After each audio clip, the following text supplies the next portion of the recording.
The commercial failure of the Sega Saturn is a well-documented event that has been covered by every Tom, Dick, and Sega Lord X on the internet. Seriously, do a Google search sometime and witness the sheer number of times the subject has been covered. Sega made countless bad decisions with the console that led to poor sales in the West, and really began the first steps to their own demise as a hardware maker. For a long time after the Saturn left the market, it was the butt of many worst console discussions, even in the mainstream. There are articles still on the internet today where the author legitimately tries to argue the Saturn is the worst console ever released. That disdain and disrespect was incredibly prevalent during the 2000s. It was almost as if Sega hadn't made a 32-bit console at all, and went directly from the Genesis straight to the Dreamcast. The Saturn failed to get even the minuscule amount of respect the Master System received in the US. It was a painful time if you were among the seemingly few Western fans of the device. Navigating the internet on the various gaming sites of the time was like bearing witness to the Saturn's legacy being actively rewritten by those who had never really owned or supported the system while it was on the market.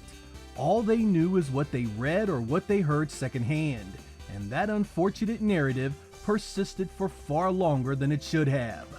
Thankfully, things began to change as more fans became vocal, wanting to share their experiences that the Saturn had been a great machine with some fantastic software.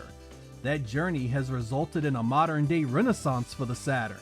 A new narrative began to emerge that despite its poor business performance, it was special to millions of fans the world over.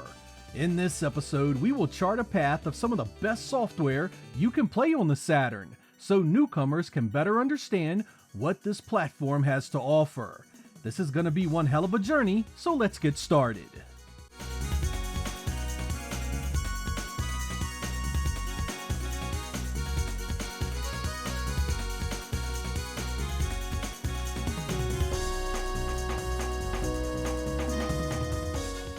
We start with a first-person shooter that was released in August of 1996. Alien Trilogy was a story loosely based on the first 3 films in that cinematic series. The dreaded xenomorph threat has run wild, and you'll need to use every weapon at your disposal to stop it. This port was handled by Probe Entertainment, and the results are quite nice on the old Saturn. It runs smooth for a game of this type, and the environment is fairly detailed. There is a short draw distance, but the dark areas hides a good majority of it. There are some nasty mesh transparencies in place, but outside of that, this is a damn fine alternative to the PlayStation Edition. There's lots to do here as well. More than 30 levels await exploration, and there are some nasty bosses waiting for you at various points in the story. Lobotomy Software were not the only ones capable of an impressive first-person shooter on Sega's complicated hardware. In July of 1997, Working Designs translated and released the Sunsoft-developed Albert Odyssey in the US. This is a very traditional Japanese RPG, complete with villages to pilfer and overworld maps filled with random battles.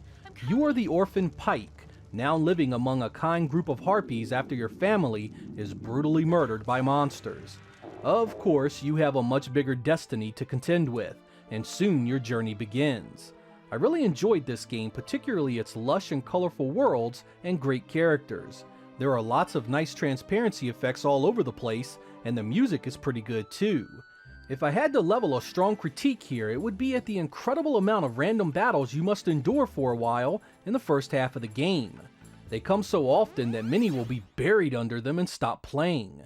Try and be vigilant, however, because this is actually a rather short game and you gain levels and party members pretty quickly. As previously mentioned, it's a traditional JRPG in every sense. Visit towns, upgrade items and equipment, and level up on your way to saving the world.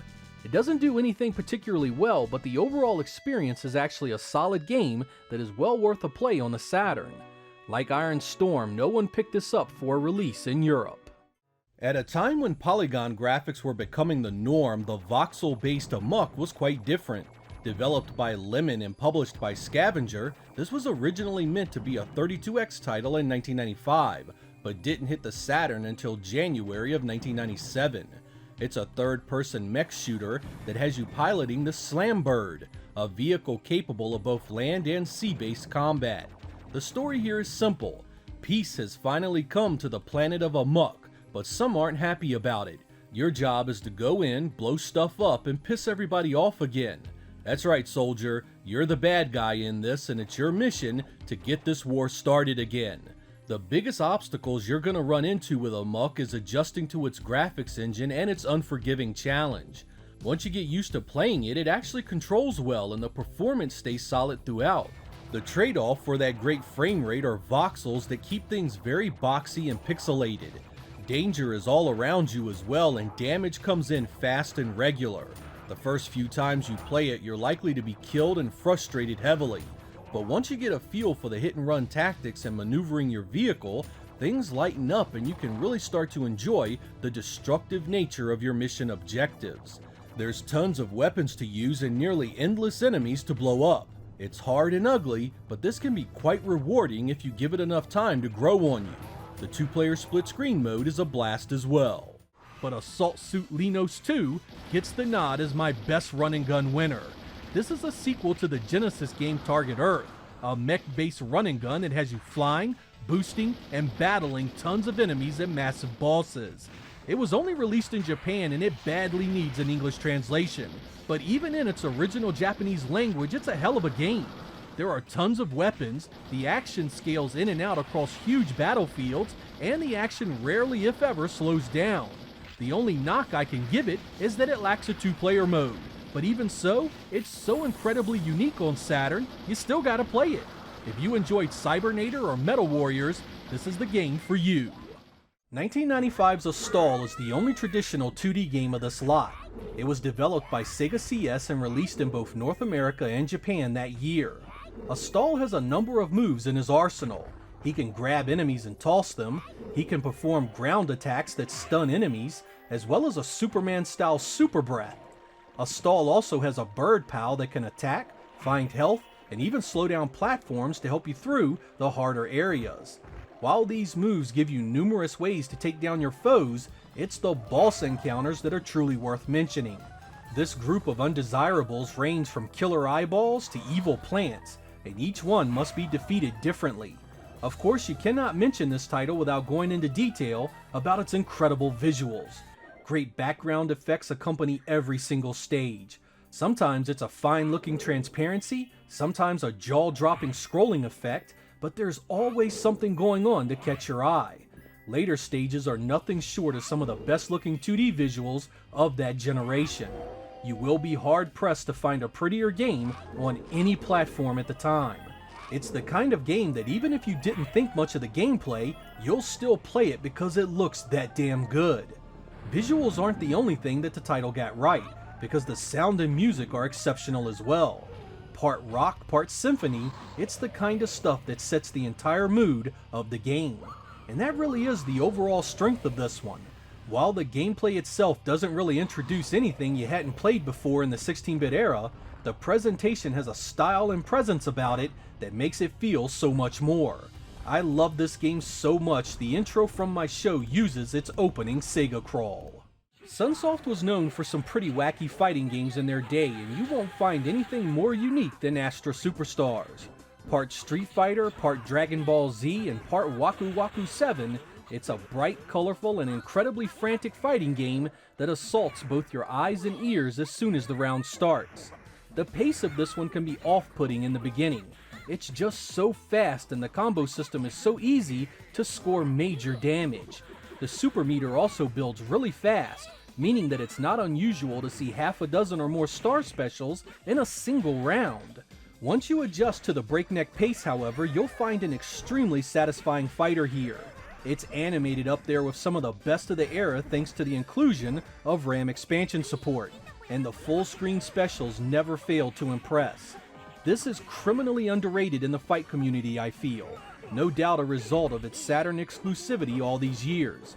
It's based on the version that came to the Saturn's arcade variant, the STV Titan board, both of which only saw a release in Japan. We begin our journey with the puzzle category. This genre was strong and had many entries that easily could have won. Our runner-up is the 1995 Sega-developed Baku Baku Animal. It was developed as an STV Titan arcade game before making its way home to Saturn, and I really enjoyed the concept. Basically, you match the animal to the food it eats. The more food you consume in a single move, the better you perform. There's single-player, multiplayer, and different difficulties to try out. There's even a story about you facing opponents to earn the right to become the kingdom's new zookeeper. It's a pretty good time. Bug was released in August of 1995 and was among the first batch of titles released after the North American launch of the hardware. It was a collaboration between US developer Real Time Associates and Sega Away Team, and if there's any truth to the stories, actually began life as a Sonic title until Sega of Japan stepped in and nixed the idea. You control Bug as he fights his way across 18 movie sets in an effort to rescue his friends from the Spider Queen that plans on eating them. My buddy Nathan and I eagerly picked up this almost solely for its graphics, a great mix of 2D sprites against 3D polygon play areas. We had been knee-deep in the Saturn's Japanese import market all year, and had thoroughly enjoyed Astal and Clockwork Knight already. Bug was a hell of an interesting game too. While it did have a polygon playfield, it was all set on predetermined paths that restricted your movement. It had the look of a 3D platformer, but the gameplay was much more closely related to the previous generation's run and jump titles. That really wasn't a bad thing either. It kept everything fairly tight while still allowing quite a bit of freedom to explore. Bug was designed like most mascot platformers. The traditional means to kill your enemies is of course to jump on them. Some enemies went down with one hit, while others took several more. Each world was punctuated with a boss fight that typically involved a massive enemy with a unique attack method. The core gameplay of Bug was actually quite fun. Aside from killing things with your ass, there was plenty of platforming to do. This would involve sometimes simply jumping to upper and lower blocks, but every so often the game would move you into the foreground and background, forcing you to quickly transition to a new area or be dumped to certain doom. In later stages, Bug also received additional attack methods like spitting projectiles and a close-up melee zap attack. There are crystals to collect for extra lives, as well as coins to open up bonus levels.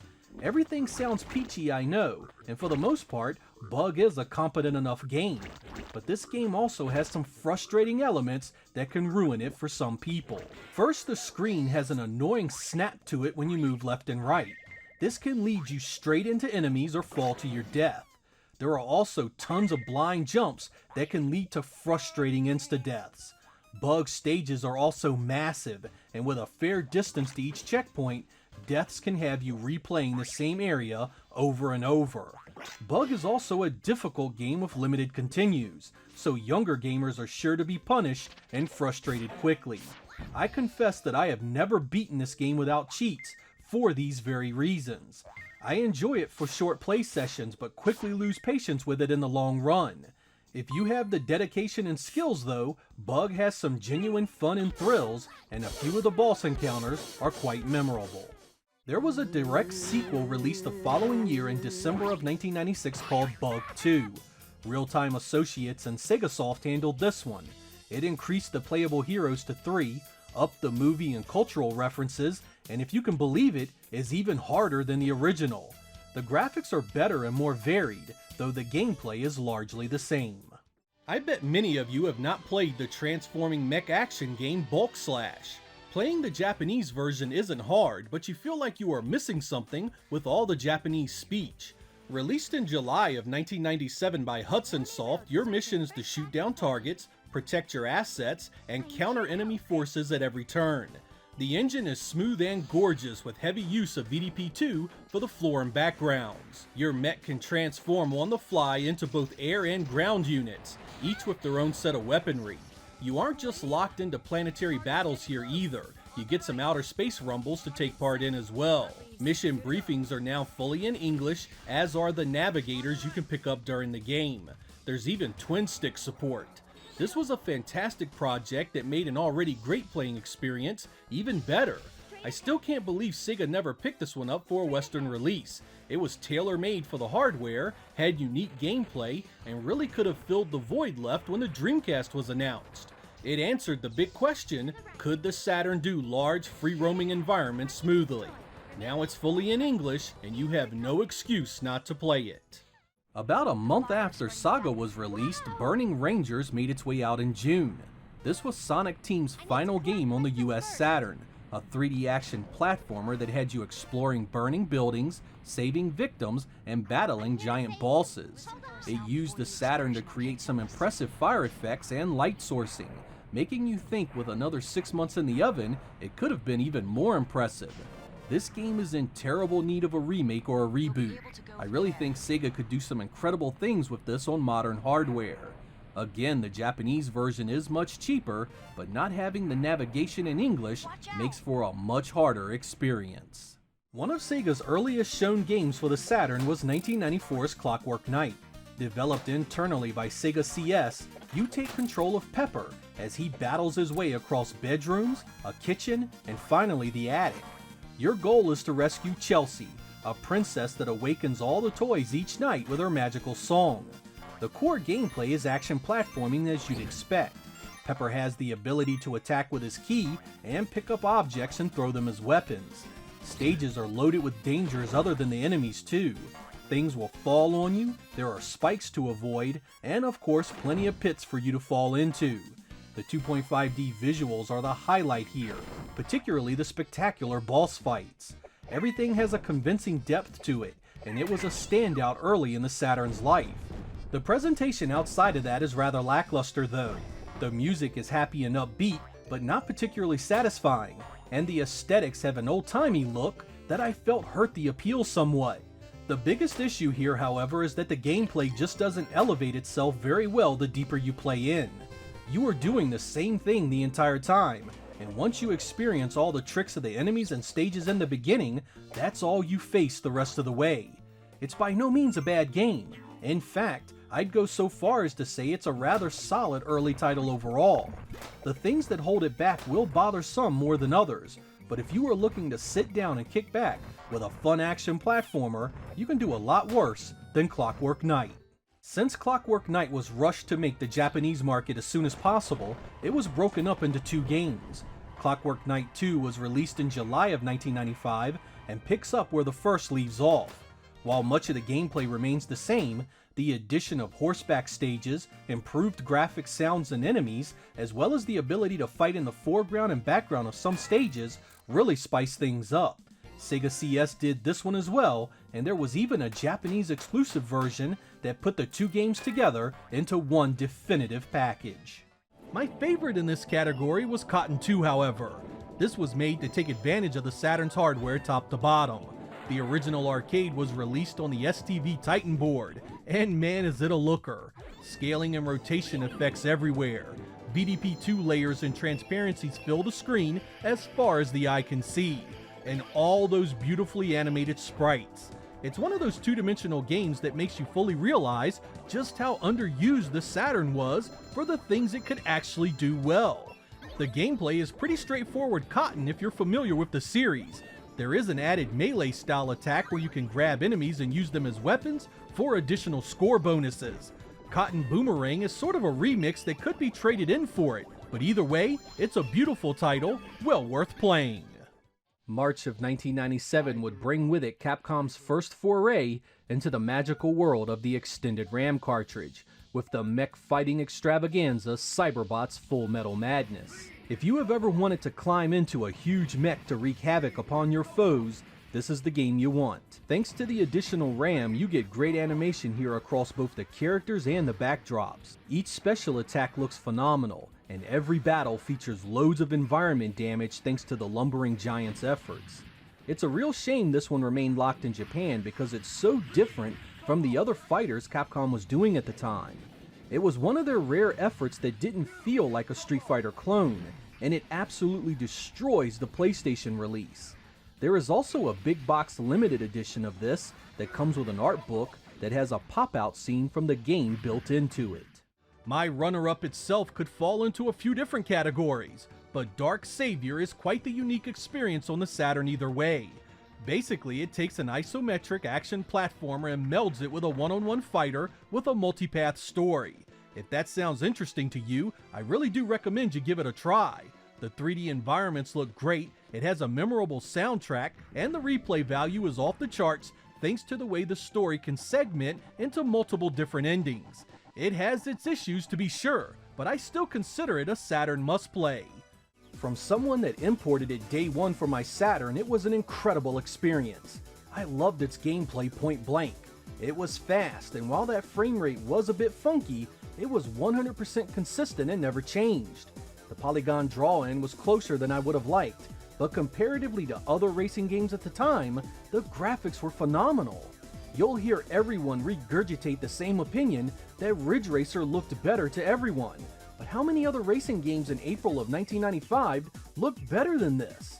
Despite its downgrade, Daytona on the Saturn was still a very decent game visually at the time, and it would take another year before we would see polygon racing games that consistently were its superior, particularly on the Saturn itself. And I'll tell you another thing that no one ever mentions when talking about old Daytona here. The Saturn had to put up to 40 cars on the track at the same time in order to replicate the gameplay of the arcade faithfully. Often the PlayStation version of Ridge Racer is presented as a direct analog to this in regards to proof that it was better and easier to program for. I submit this is complete BS. Daytona USA was a much more difficult translation all the way around. Trackside detail was more complex in Daytona. There were far more cars on the track in Daytona. Cars took damage in Daytona that affected both the visuals and the gameplay. And finally, the arcade's AI routines were there. Daytona USA was an infinitely more difficult game to translate before the hardware it was being translated to was even to be considered. Our runner-up for Best 3-Dimensional Fighter on the Saturn is Dead or Alive by Tecmo. I picked this one up at its release and really enjoyed it.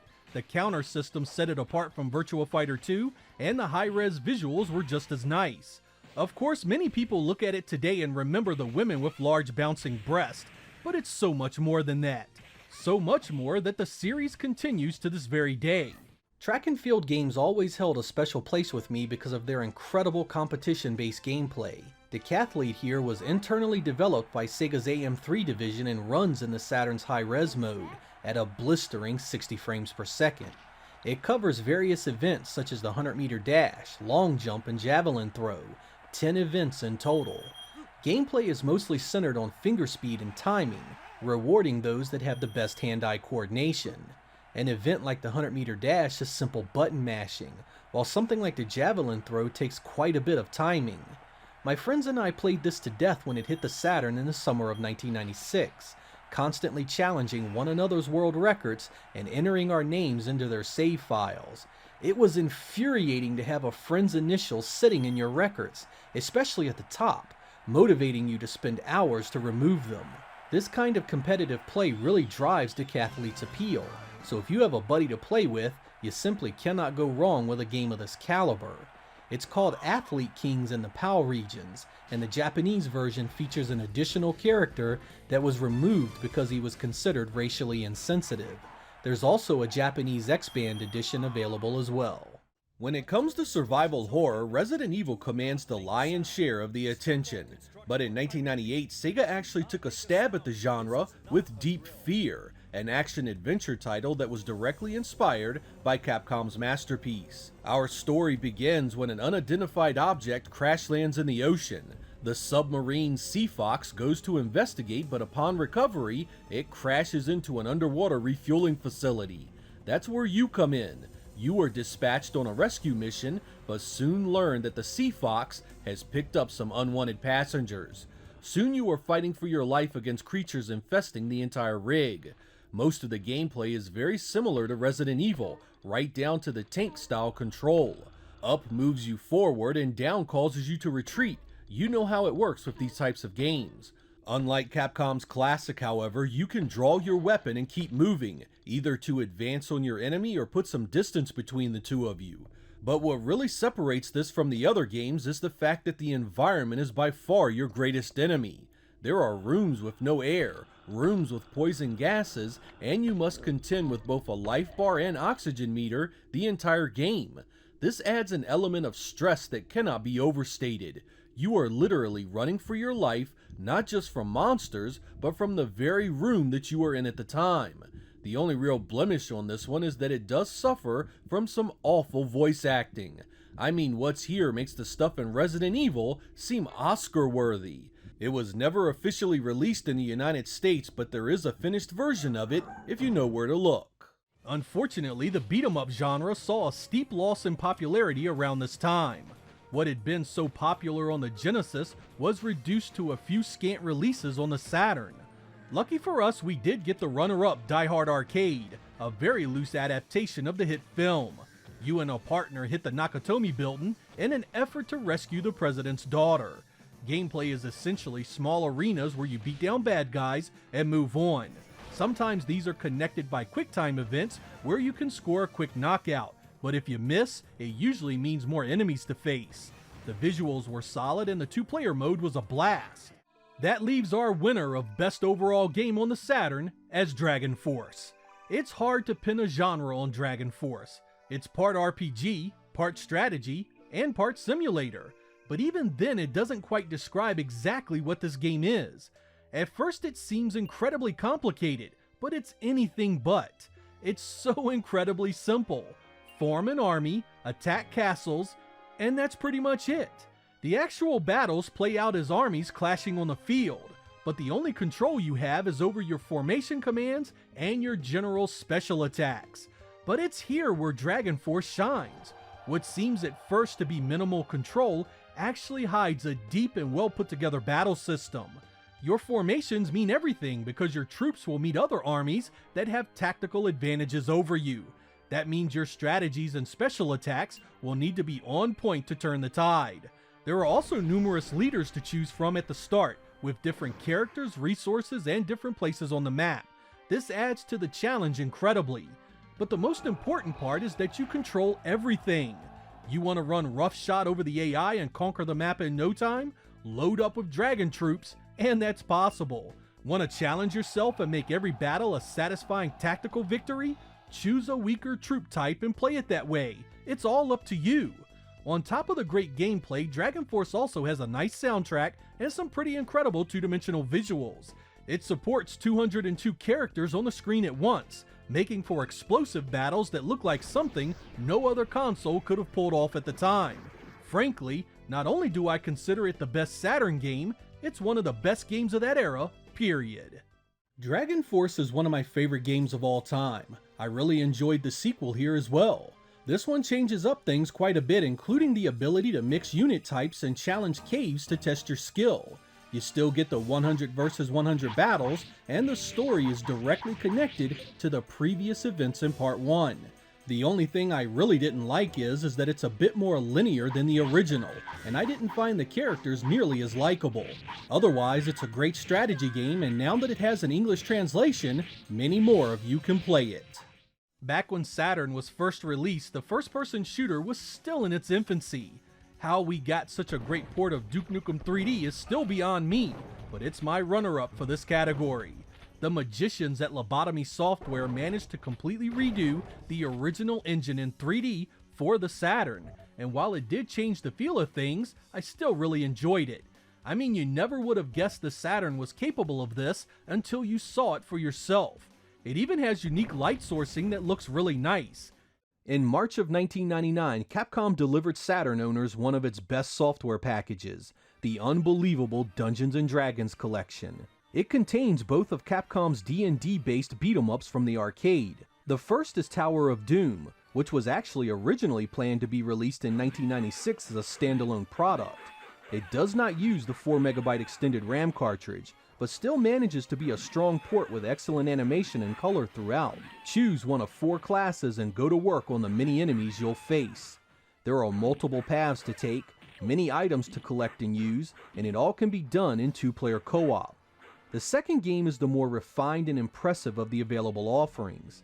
Shadow over Mystara uses the 4MB extended RAM cartridge to bring us as close to the arcade as possible. More characters, more animation, more details, and more of what made the first game so much fun.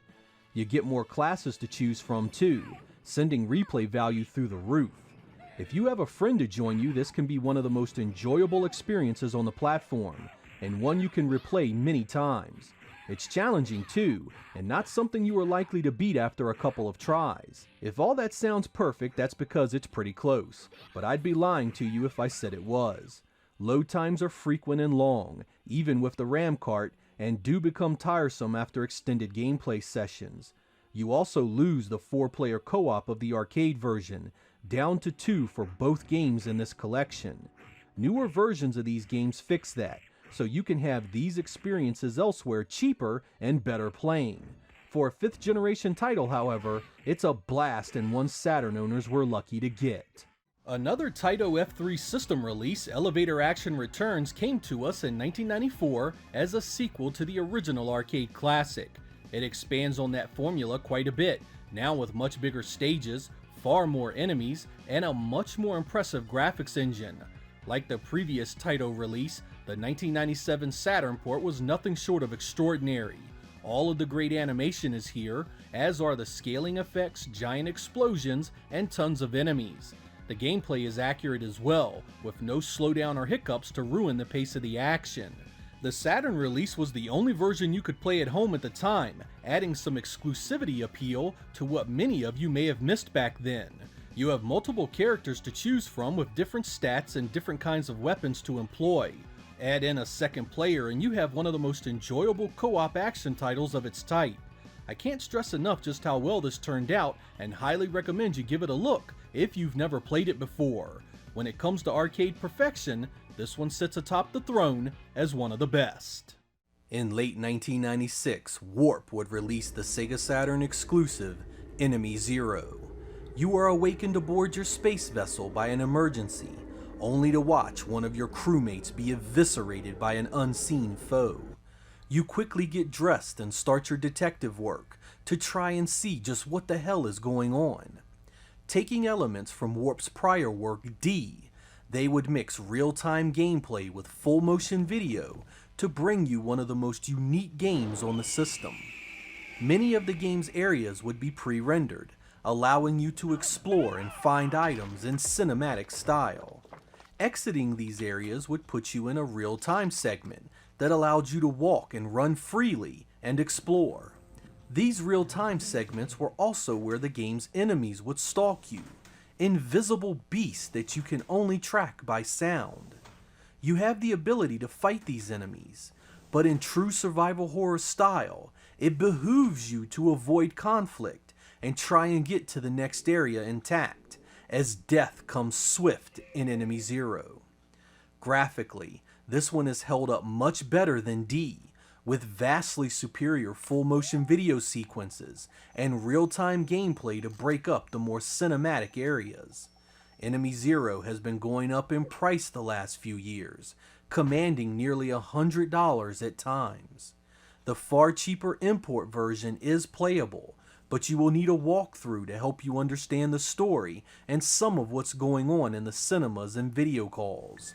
Enemy Zero isn't the best horror game out there, but give it some time to grow on you, and I'm sure you'll find it as playable as I did. Our last game is the Sega-made F1 Challenge, released in late 1995 in Japan as F1 Live Information. In the absence of a port of the Model 2 masterpiece Indy 500, this is as close as we'd get to that game. And for an early Saturn racing game, it's damn solid too. This was released in Japan just 7 months after Daytona USA, and sports a superior graphics engine in every single way. It's smoother, has less obvious polygon draw-in, and vastly superior texture quality. The gameplay is really good too, giving you custom control over things like the aerodynamics of your car and the types of tires you use. The rear view mirror helps block cars that are trying to pass you, and the alternate soundtrack in the Western version is quite solid. There are licensed racers and tracks here to give you a more authentic experience, and the arcade-style gameplay is easy to come to terms with and perform well. You'll need to put in some effort to be number one though, with pit stops and car tuning playing a big role in your success. Racing game conversions are often dominated by the likes of Sega Rally, Wipeout, and Need for Speed for the Saturn, but F1 Challenge here is more than up to the task of being a worthy addition to your library.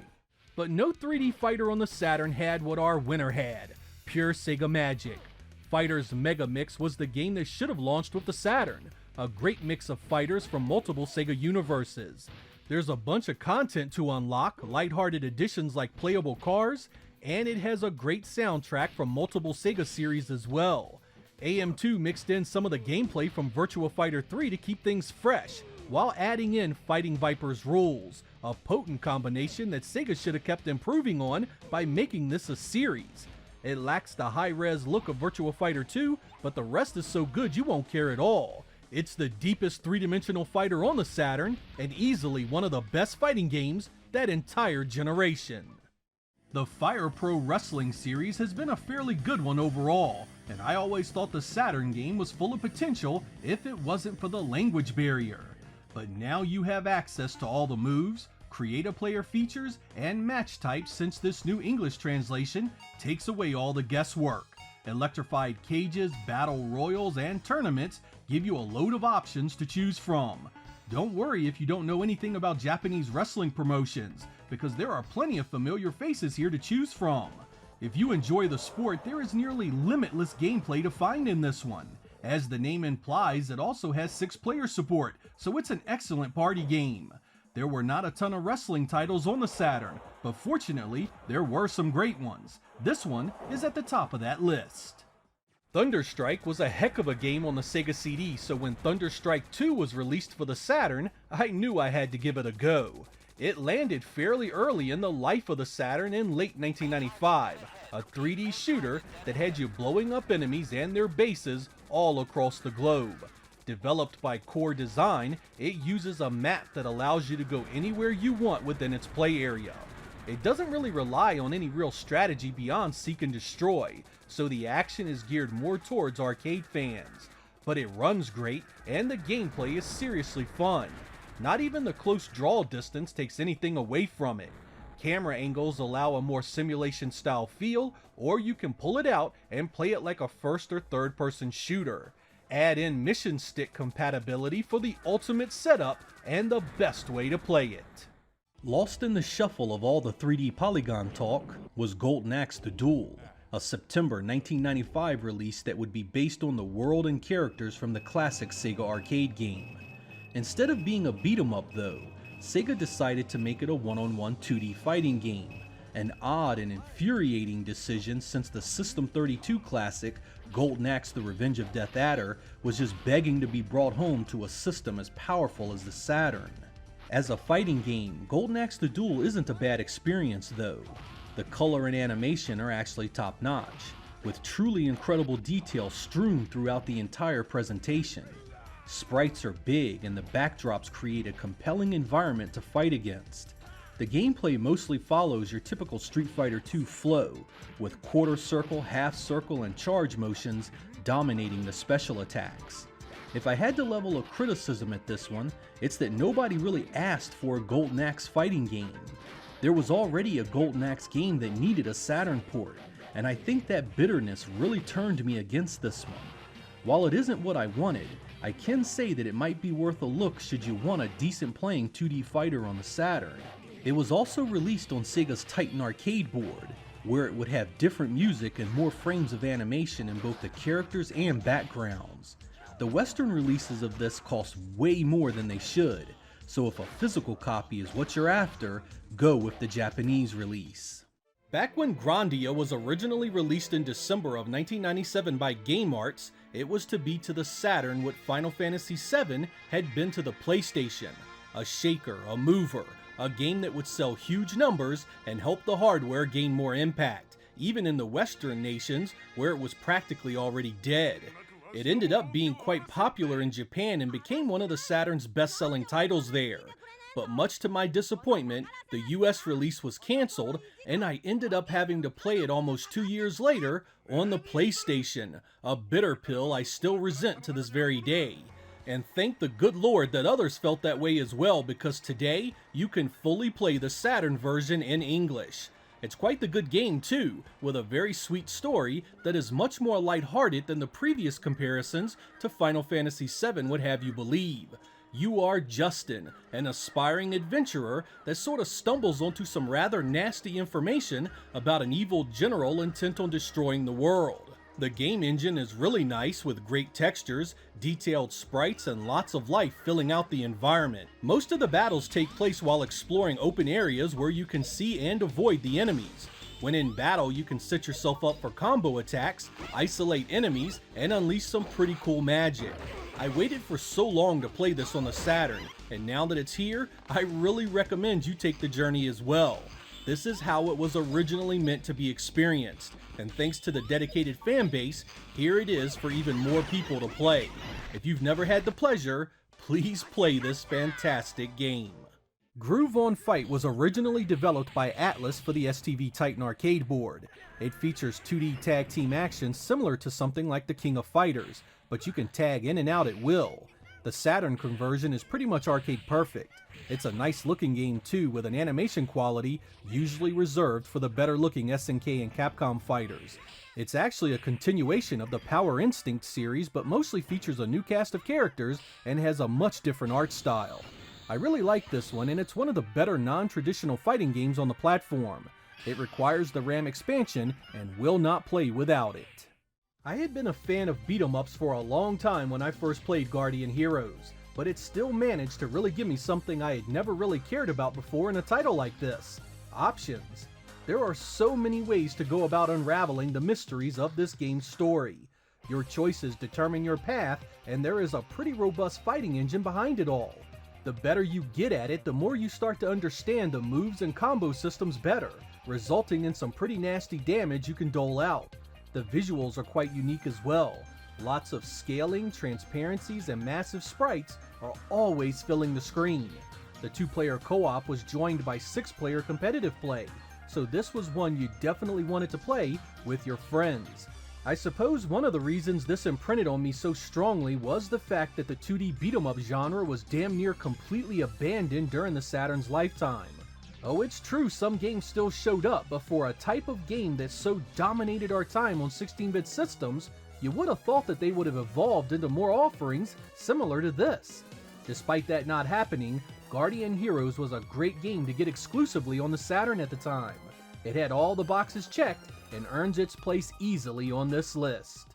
Game Arts was known for a great many properties back then, chief among them the excellent titles like Grandia and the Lunar games. But they also created a fantastic set of mech-based action games called Gun Griffin. You pilot your mobile metal behemoth across many different landscapes, fighting tanks, aircraft, and other mecha that can do just as much damage as you can. Along with your weapons, you have cool options like night vision to employ while you're in the field.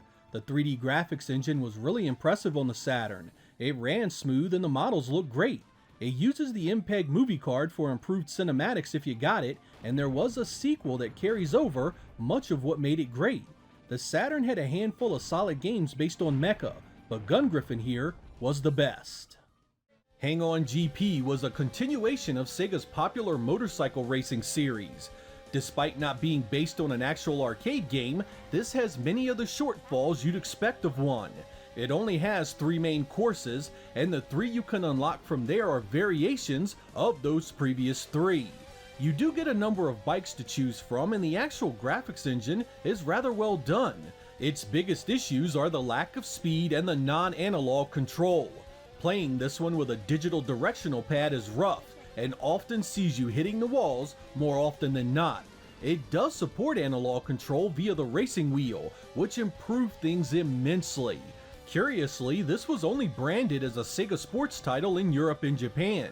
The US release doesn't feature the branding in the game or on the packaging.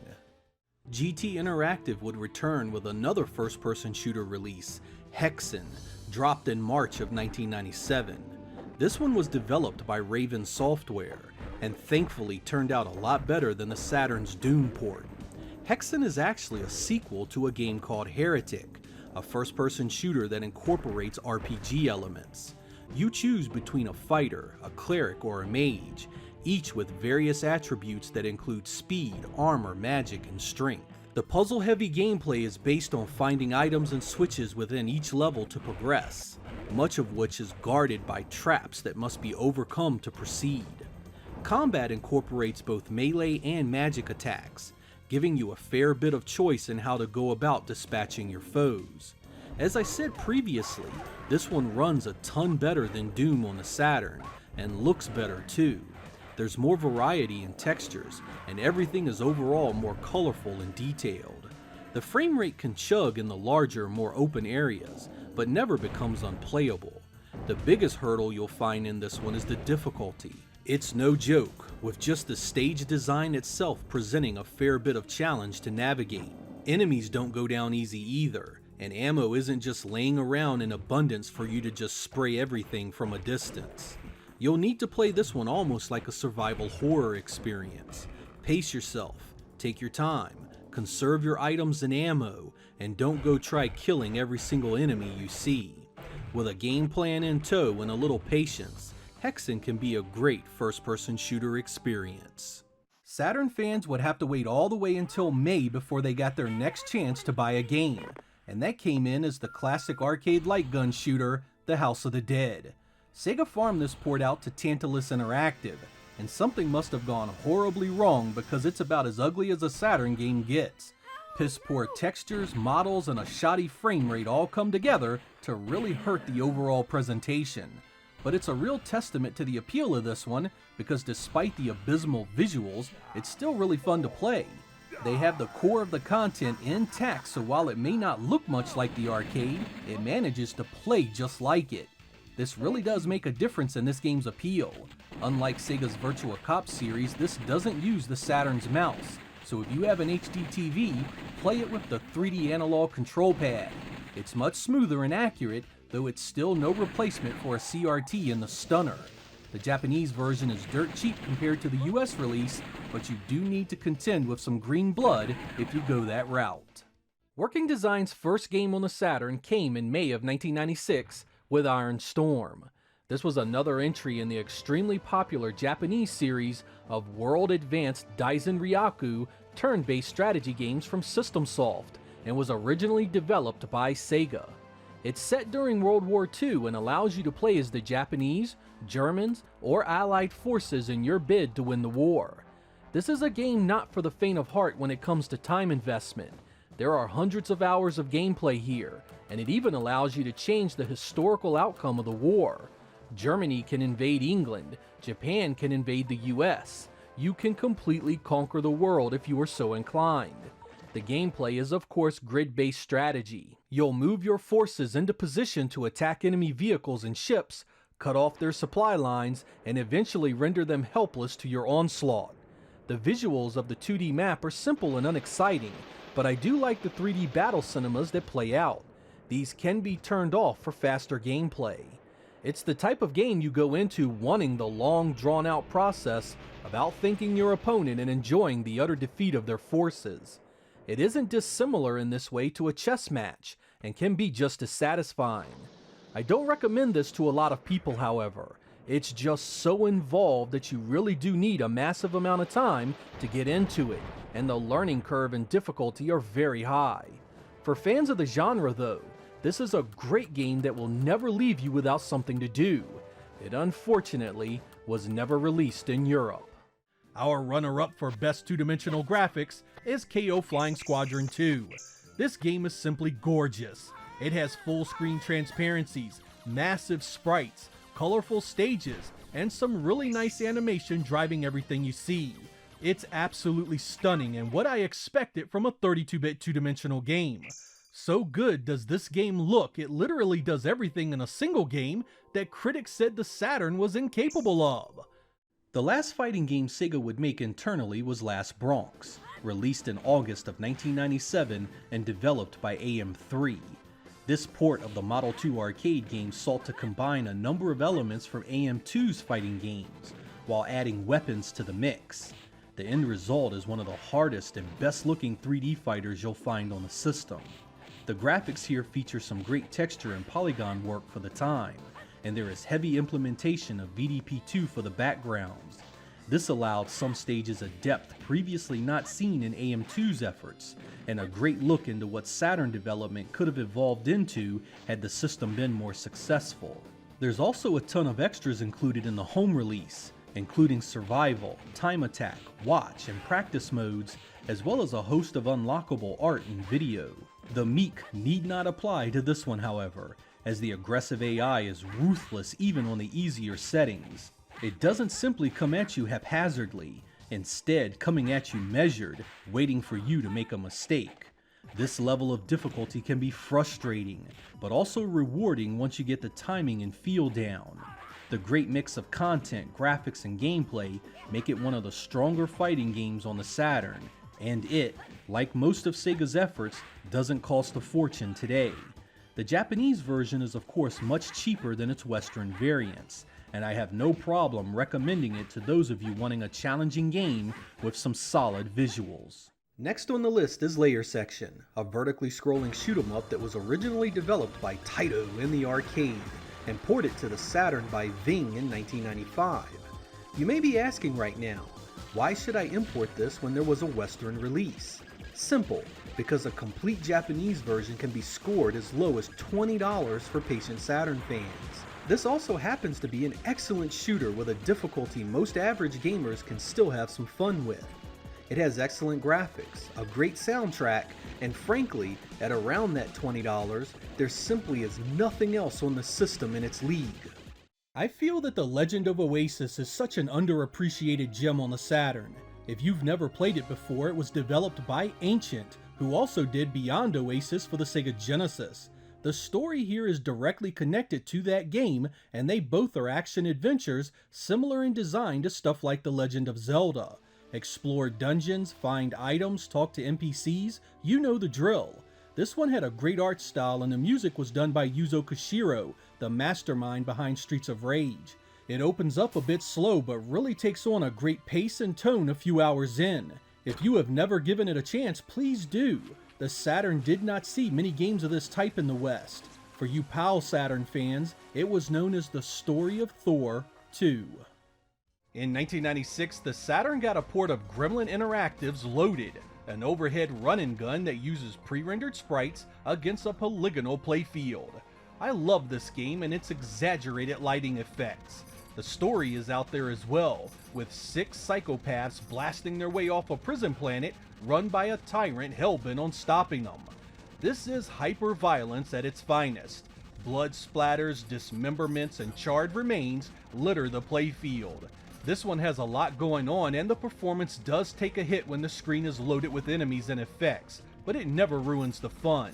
It feels a tad like a more action-focused Diablo, where you care a lot less about the loot and a whole lot more about the body count. You can even bring a friend along for this trip. There was a sequel on the PlayStation that unfortunately never made its way to the Saturn, but this one right here is still an adventure well worth taking. Lunacy, aka Toriko, was released in late 1996 by Sega and developed by the same team that did the Mansion of Hidden Souls games. Less horror and more supernatural drama, Lunacy starts us out locked in a jail cell with no memory. A quick escape reveals a city with no exit, some asshole wanting to kill you, and a big secret you're supposed to find. This full motion video adventure game moves quickly and has multiple endings, making it easy to get into and replay. You'll explore Misty Town and try and uncover where you come from and why your memory is gone, finding clues to puzzles to open the way. Voice work here is pure 90s cheese and sucks as hard as you'd expect it to, but still retains that certain B-movie charm these games seem to have. Graphics are dark and the full motion video is grainy by today's standard, but you have to appreciate the speed at which everything moves. Most full motion video adventure games like this are unbearably slow, but Lunacy allows you to get around at breakneck speeds. Atmosphere is again front and center here, with the setting and music all playing a role in its appeal. More complex than usual puzzles also help Lunacy's staying power, and it'll take you a little while to see all that it has to offer. Unfortunately, the Western versions of this game have jumped up into the hundreds of dollars, and the import version isn't nearly as appealing due to its voice-heavy story. In October of 1996, the Saturn got a remake of the Sega CD classic, Lunar the Silver Star. Now called Silver Star Story, it picks up the adventures of Alex and his ragtag group of friends as they seek the Dragon Diamond, which then sets you loose on a journey to become the Dragon Master. Set before you will be trials to gain what you need, but it won't be easy. In this remake, you get enhanced visuals, expanded conversations, and a revamped battle system that incorporates a lot of the advancements and options seen in its sequel, like setting up the AI to fight your easier battles. While the PlayStation version was brought to the West in English, the Saturn version remained locked to Japan until now. Fully translated with dubbed cinematics, you can get the full game in all its glory. The Sega CD version still has a special charm about it, but having this as an option is all kinds of cool. It's accessible even if you play RPGs casually, and the characters are designed well enough to not get on your nerves or become stale. With the original disc being so expensive today, another way to play this great game is always appreciated. For those curious, the MPEG card version has an English project going on as well. Sega utterly and completely failed its fans when it came to NFL football on the Saturn, but thankfully the Madden series turned out just fine. Whether it was the 1997 or 1998 version, you can't go wrong with either one. This was actually right up the Saturn's alley. The two-dimensional players allowed the Saturn to focus its polygon abilities on the field and stadium, giving us a convincing playground. The gameplay translated really great as well.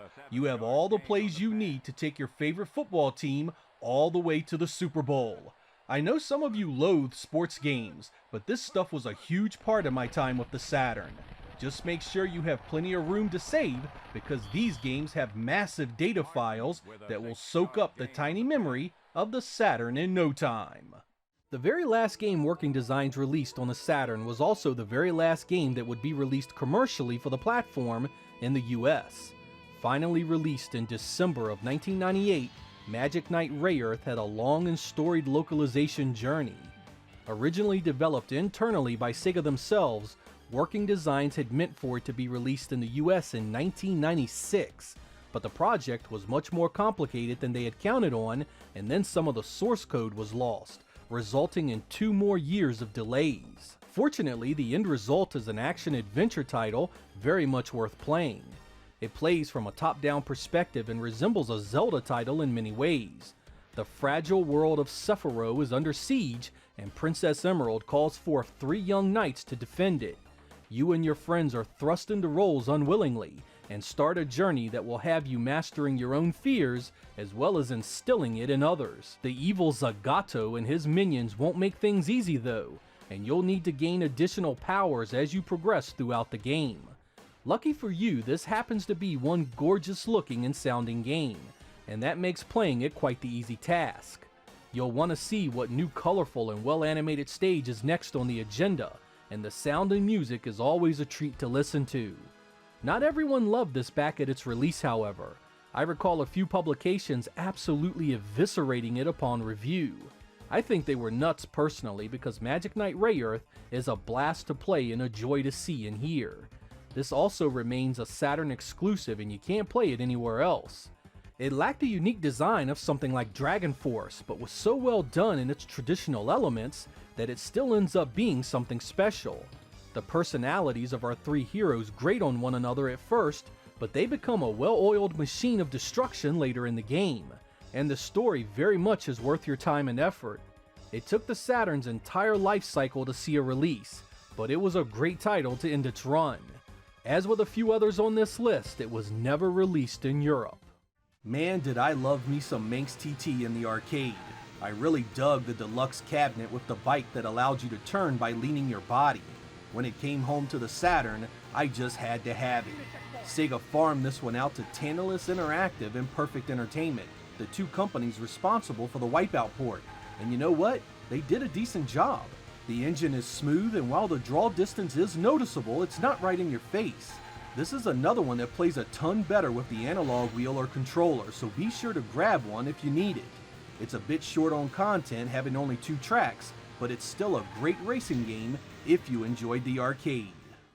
Another October 1998 release was Marvel's Superheroes vs. Street Fighter, which happens to be one of my personal favorites on the Saturn. This follow-up to the popular X-Men vs. Street Fighter changes around the roster a bit and adds the variable assist feature, which allows you to utilize a second team member's power without actually tagging out. Otherwise, this is more of a mild update versus an entirely new game, with much of the scenery being the same with Capcom's previous Versus effort. I enjoyed some of the roster changes here particularly, especially the addition of Captain America and Sakura, and I always enjoyed the hidden characters. Visually, it's as stunning as X-Men vs. Street Fighter, and once again employs the 4MB extended RAM cartridge to bring you as much of the arcade's great animation as possible. The gameplay still centers around tag team action, of course, and much of the same music is reused from Capcom's other efforts. On the plus side, you do get a new end boss to contend with here, one far more traditional than the one you faced before. If you own X-Men vs. Street Fighter, there is an argument that you could skip this one entirely because of their similarities, but I think the new characters, end boss, and variable assists add enough to warrant owning even so. It's another one that completely destroys the PlayStation version, and wouldn't be surpassed until Marvel vs. Capcom on the Dreamcast the following year. Remember that game Return Fire? Well, in 1997, Mass Destruction carried that torch and turned out really well on the Saturn. It's an overhead combat game in a similar vein as Electronic Arts' Strike series, only this time you have a few different tank classes to choose from. You also have access to missiles, flamethrowers, and mines to lay waste to everything on the screen. There's 24 missions to complete, and there are even some secrets to discover. Games like this really bank on blowing things up, and it's crazy fun doing it. It doesn't focus much on any strategy, except staying alive and destroying everything in sight. It's a great way to let off some steam, and the Saturn version trumps the PlayStation edition in nearly every way outside of the transparencies. It's sharper, runs better, and has shorter load times. Capcom would ring in 1997 with a bang, with the January release of Rockman 8, the newest addition to the mainline series of Mega Man games. Here we would see the first real 32-bit upgrade to the series, and it's immediately noticeable in the solid presentation. Lots of stage variety, great color, impressive animation, and a CD soundtrack to bring it all together. The Saturn version has some notable changes from the PlayStation game, particularly in the music, which is arranged differently here and even has a few exclusive tracks.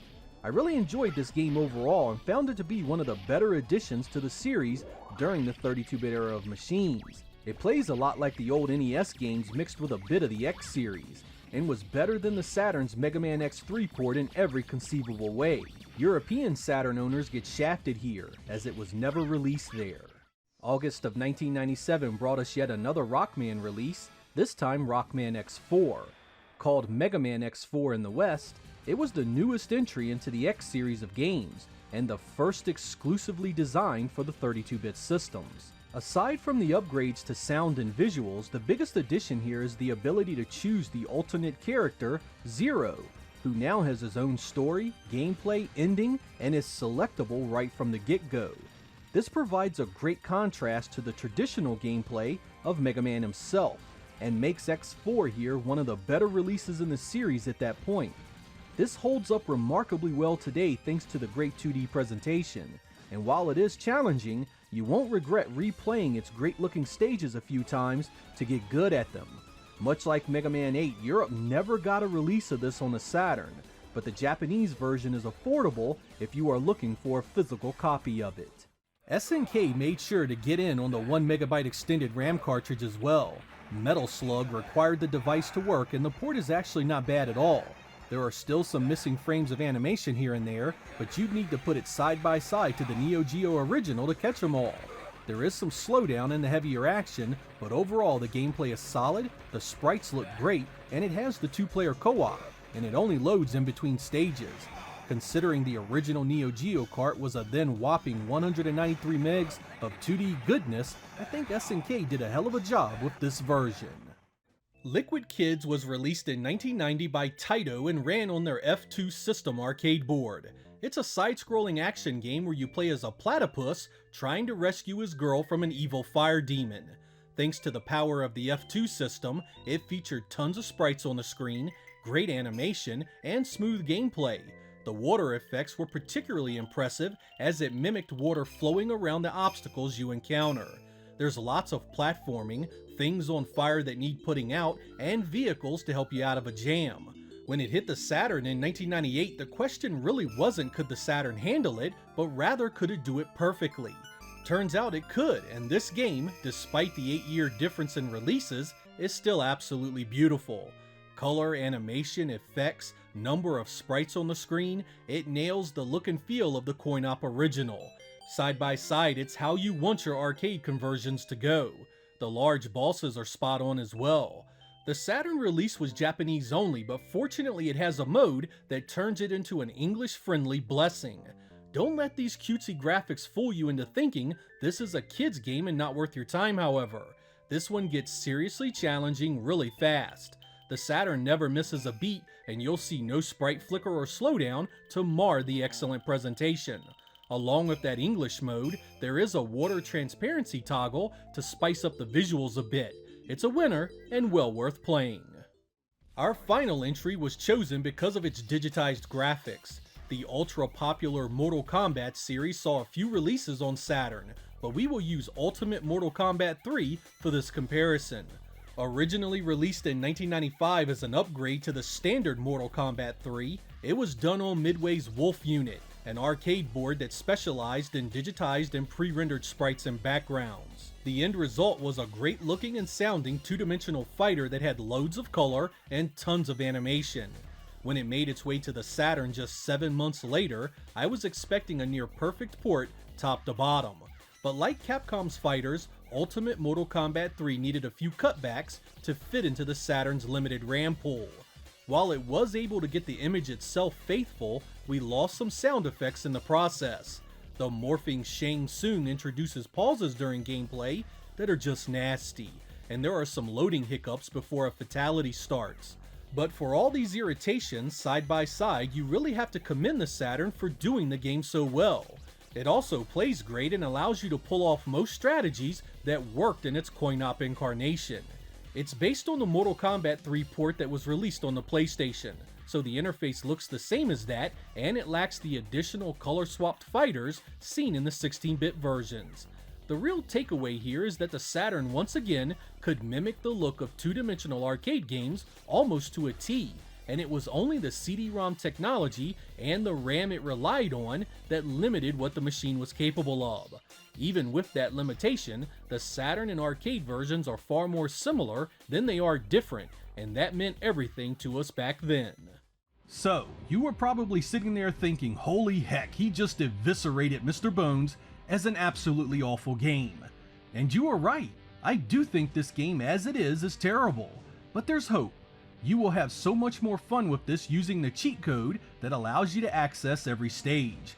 This mitigates much of the frustration associated with its many gameplay styles.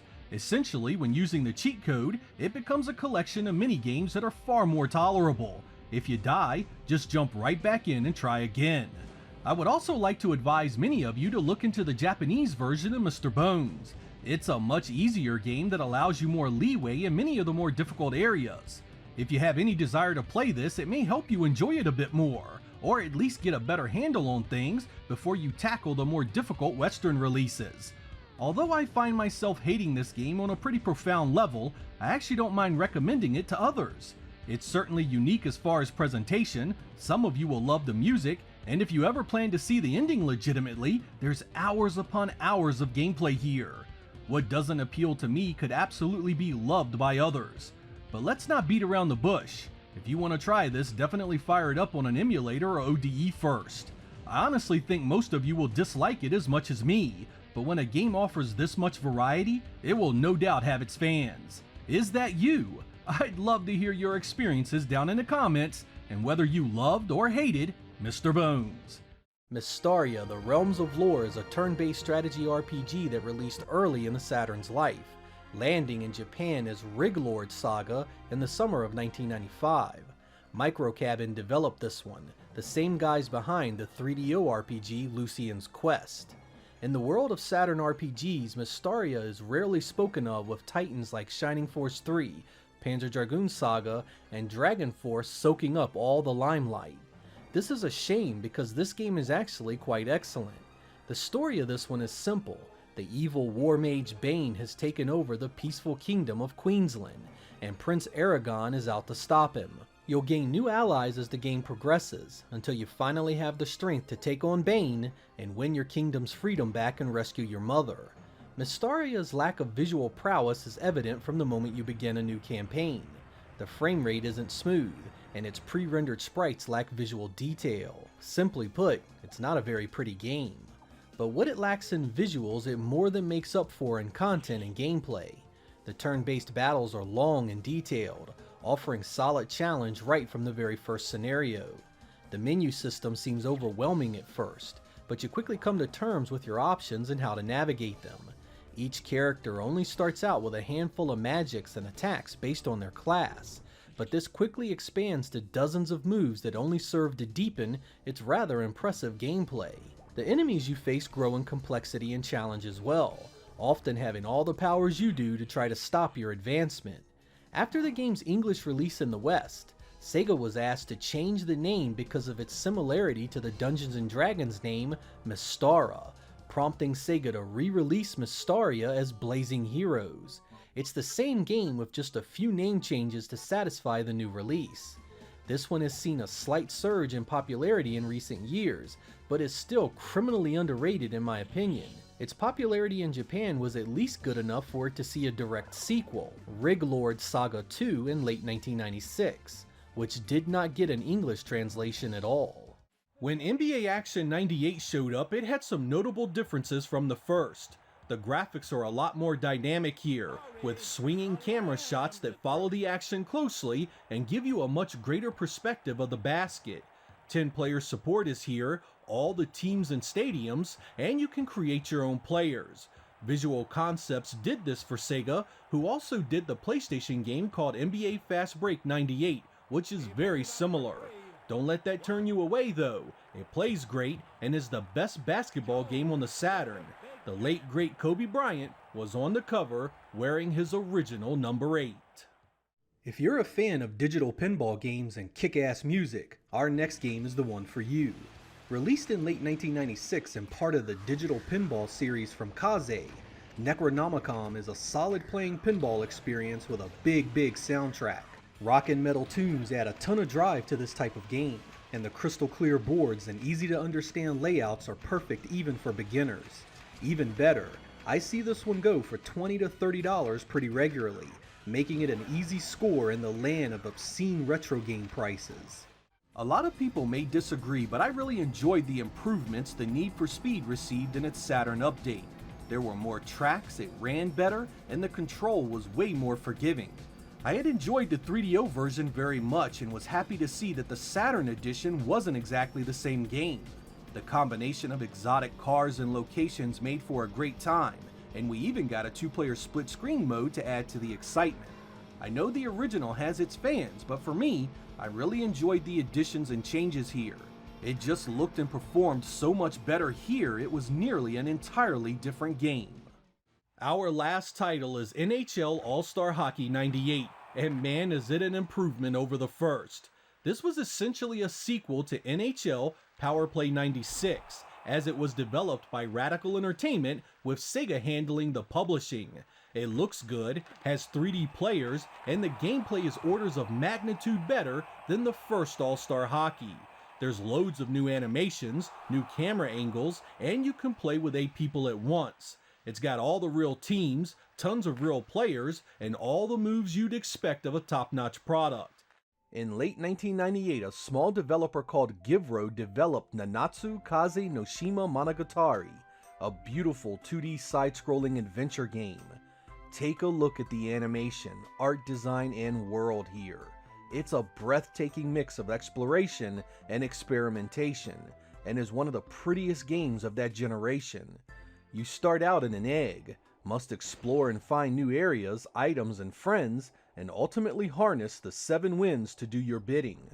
For all intents and purposes, this is a storybook come to life. It's more about collecting things, observing the world around you, and finding ways to progress the narrative. It's playable with trial and error as it is, but this would be so much more enjoyable if things were clear right from the get-go. It's an intriguing world filled with strange characters and motivations, and I'm positive there are many gamers out there that would play it with a proper translation. Way back in October of 1989, Taito released Night Striker for its Z System arcade board. It was what you'd imagine Space Harrier would have been if you were in a car instead of a little dude attached to a rocket. The futuristic cityscapes whizzed by super fast, and there were always loads of stuff on the screen. It was simple, but the on-rail shooter action was still really fun. The Saturn port wouldn't come along until June of 1996 thanks to Ving. They had a small developer called Fill-In Cafe handle the port, the same folks that did Asuka 120%. And a bang-up job they did. The scaling here is pretty much spot on. It's smooth, the colors are accurate, and I don't think I've ever seen it slow down once. Better still, the Saturn version includes a remixed mode that had half a dozen exclusive levels not seen in any other version of the game. The truly sad part is that this really showed how well the Saturn could handle these games. With a decent developer behind it, there was no reason we shouldn't have had many more games of its type.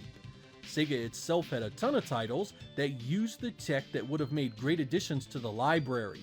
Many of them looked just as good or better than the Polygon games of the era. Unfortunately, Night Striker S never left Japan for the Saturn, but it is in English if you want to give it a go. 1996 kept churning out the hits, with Capcom releasing Vampire Hunter, known as Night Warriors in the US and Europe. This sequel to the first Darkstalkers game expands the roster, adds chain combos, and includes 2 new super combo systems. Just as beautiful as the first game, it's a great representation of the Saturn's ability to do these kinds of games even without a RAM expansion. As expected, some of the animation frames needed to be cut, but there is an option to restore the full frames if you choose the same character to battle against. On most characters you won't notice much of a difference, but on the larger guys the difference can be quite extreme.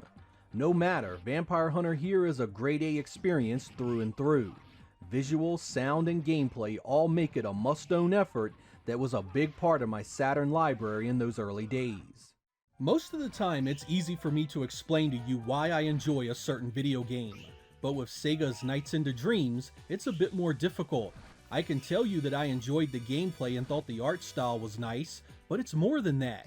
There's a brilliant sense of freedom to its gameplay, almost an antithesis to Consequence. I mean, it gives you this story about little kids helping Knight save the land of Nightopia, but honestly, the gameplay never feel like it's connected to that in the slightest. You fly around collecting orbs the entire way, and the narrative takes a backseat. There's a score attack system in place that people seem to love, but I never gave 2 shits about any of that. I just love to fly around and play it to see the next stage. So what makes Nights into Dreams so special? I honestly have no clue. All I can tell you is, you need to play it to discover the answer for yourselves. The Lost Vikings 2, Norse by Northwest, is a 2D puzzle platformer that follows the misadventures of a group of Vikings trying desperately to get back to their ship after being inexplicably kidnapped by some dude just wanting to mess around with them.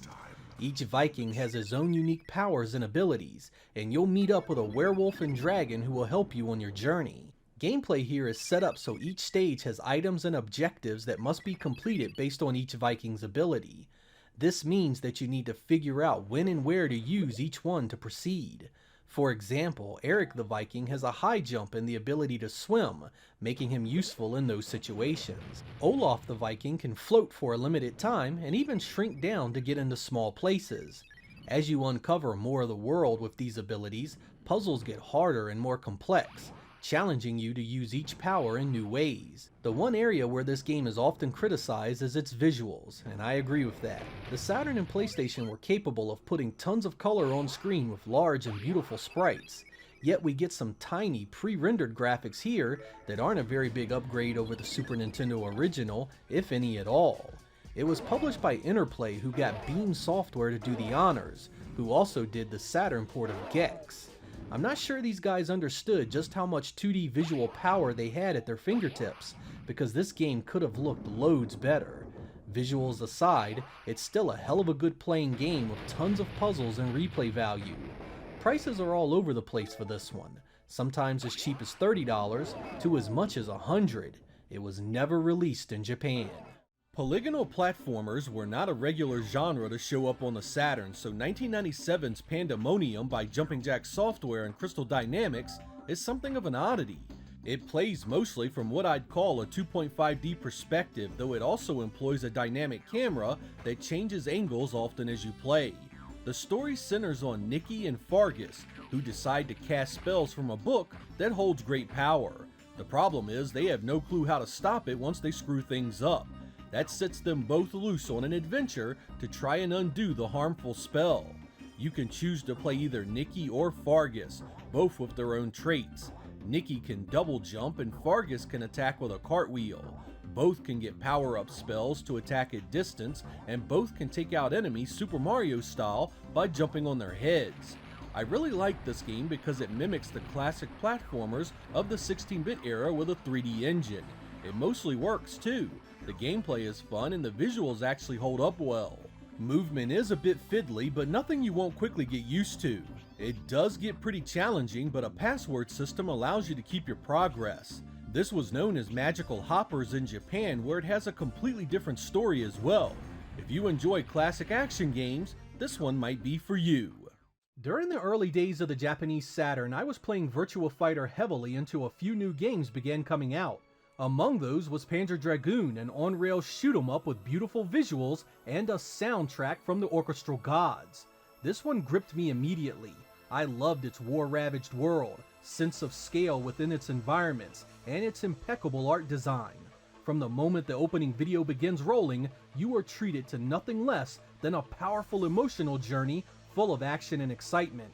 Each stage represents a new area of the vast world you are in, and the variety in those visuals is commendable. In fact, it was one of the prettiest games on the platform the first year it was on the market. And while Part 2 bested in pretty much every way, it still holds its own. Some of you may be wondering why this is here over the sequel. It boils down to my love of the soundtrack and the power of that opening cinematic. It's so iconic, so nostalgic, it encapsulates what owning a Saturn was all about. The first Panzer Dragoon was a great game. I loved the music, the world, the gameplay. I mean, for such a simple concept as a shooter, it certainly did a great many things right. When Panzer II released, it improved the visuals, added dragons that could evolve, and even had some ground-based combat. The gameplay here was just as fantastic as well. It still has 360-degree shoot-'em-up action, massive boss battles, and even adds a desperation attack that levels enemies with a massive blast of lasers. It's among the best-looking games for the platform, and even manages to run more smoothly than the first. The only thing that held it back from showing up in the top 10 is my disinterest in the story and my preference for the first soundtrack. Outside of that, this is a killer game and every bit as classic as the original. A few days after the House of the Dead was released, the Saturn got Panzer Dragoon Saga, the third and final entry into the Team Andromeda produced series. This one was a big change to the formula we had seen in the first two games. They had been on-rail shooters with a sparse story. Team Andromeda turned everything on its head by making this one into a story-heavy, turn-based strategy RPG. You control Edge as he fumbles around in complete ignorance of the world around him. That all quickly changes as you find yourself atop a mighty dragon. From there you explore, battle, and ultimately unlock the key to the mystery of Astal. I'm gonna let you guys in on a little secret here. I hated this game when I first played it. I wanted another shooter, not some pansy-ass role-playing game. I wanted to attack at will while the screen was spinning and shaking all around me. It would not be until a while later that I actually gave it a real chance, and while I did come to enjoy it, I still don't hold it very high on the Saturn's list of best RPGs. The limited release of this one means that it's not cheap to own today. It's coveted by many a Saturn fan, pushing prices for a US version up around $1,000 or so. Graphic adventure titles typically aren't my thing, so I want to impress upon you just how great one of these types of games have to be to keep my attention. Konami's Policenauts is one such title. Like Snatcher before it, it was the type of release that didn't treat you like a child.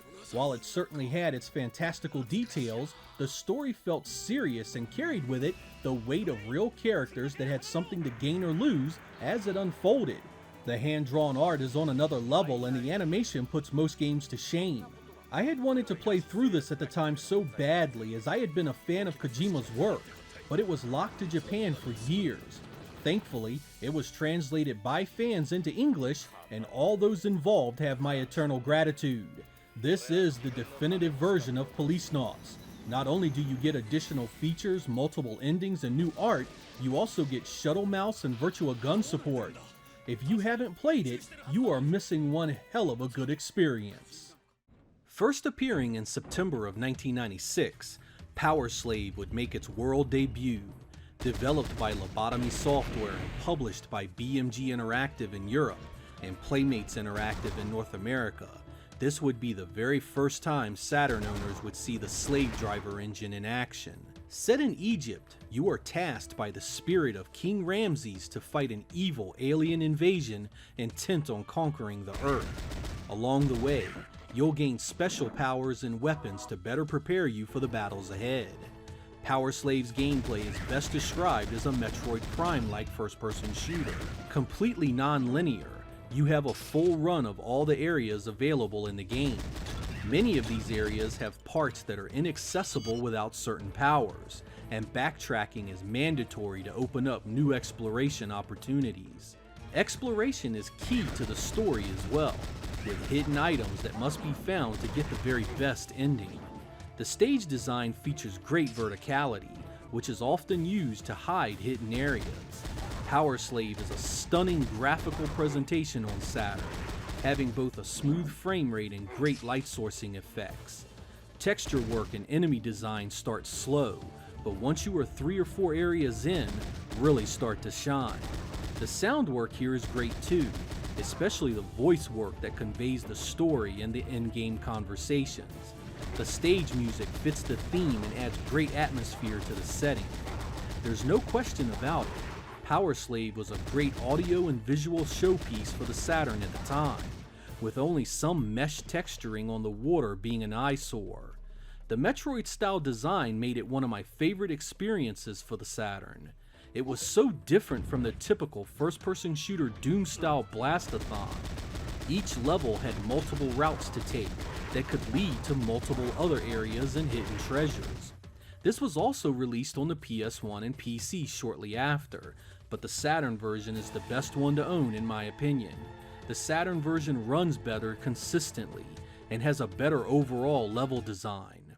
The PC release has radical alterations to level design and graphics, and though still a decent game, is almost a completely different experience. Lobotomy Software's work on the Saturn was again a glimpse at what could have been, and Power Slave was a AAA experience at a time when Western games were the bottom of the barrel on the Sega Saturn.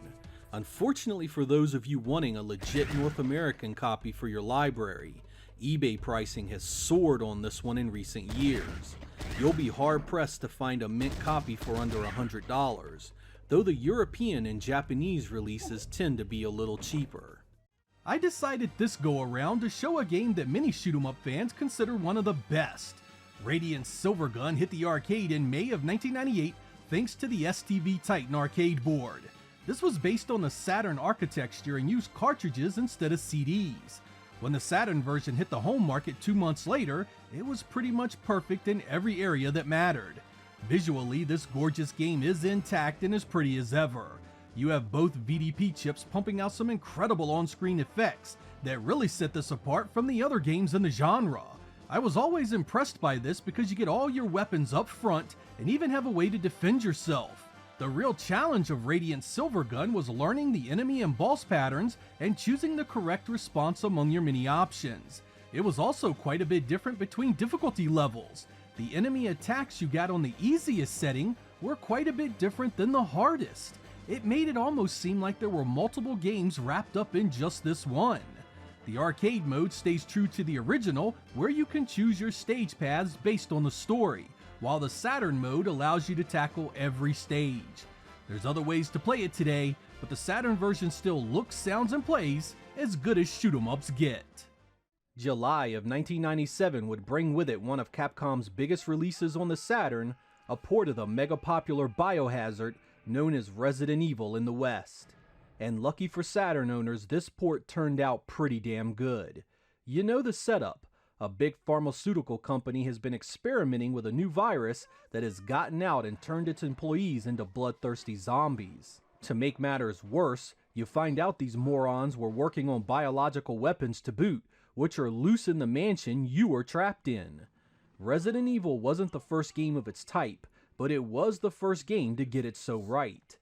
The gameplay here is much faster and smoother than previous games in the genre, and the story is light years ahead of most games of the era. It was immediately gripping, interesting, and kept you glued to your TV as it all unfolded. It set a standard for the action-adventure game that would mold software for years to come, and an excellent Saturn title in every way. There are some trade-offs from the PlayStation release, particularly in the lack of transparencies and longer load times, but you do get some Saturn exclusive content here, like an extra boss fight in a battle game mode that acts as a survival run once you get really good at the game. Road Rash 32-bit was on everything, and the Saturn was no different. In June of 1996, Electronic Arts unleashed a fantastic port of the 3DO original, complete with its incredible grunge soundtrack. Your goal is to survive races across the California countryside, win money, buy better bikes, and become the ultimate road rasher. There's an arcade mode that lets you jump in without all the characters and bike shopping to worry about if you're not interested in that kind of stuff. No matter which mode you choose, the gameplay here is absolutely timeless, and is still one of the best games of its type. The Saturn port takes a hit in the sound effects department and has weaker sky effects, but makes up for it with a smoother frame rate. What matters here is gameplay though, and in that regard, Road Rash is still one of a kind. The Samurai Showdown series showed up in fine form on the Saturn, with Part 3 being released in November of 1996. SNK again uses the 1MB RAM cartridge to bring a very close port home, mostly intact.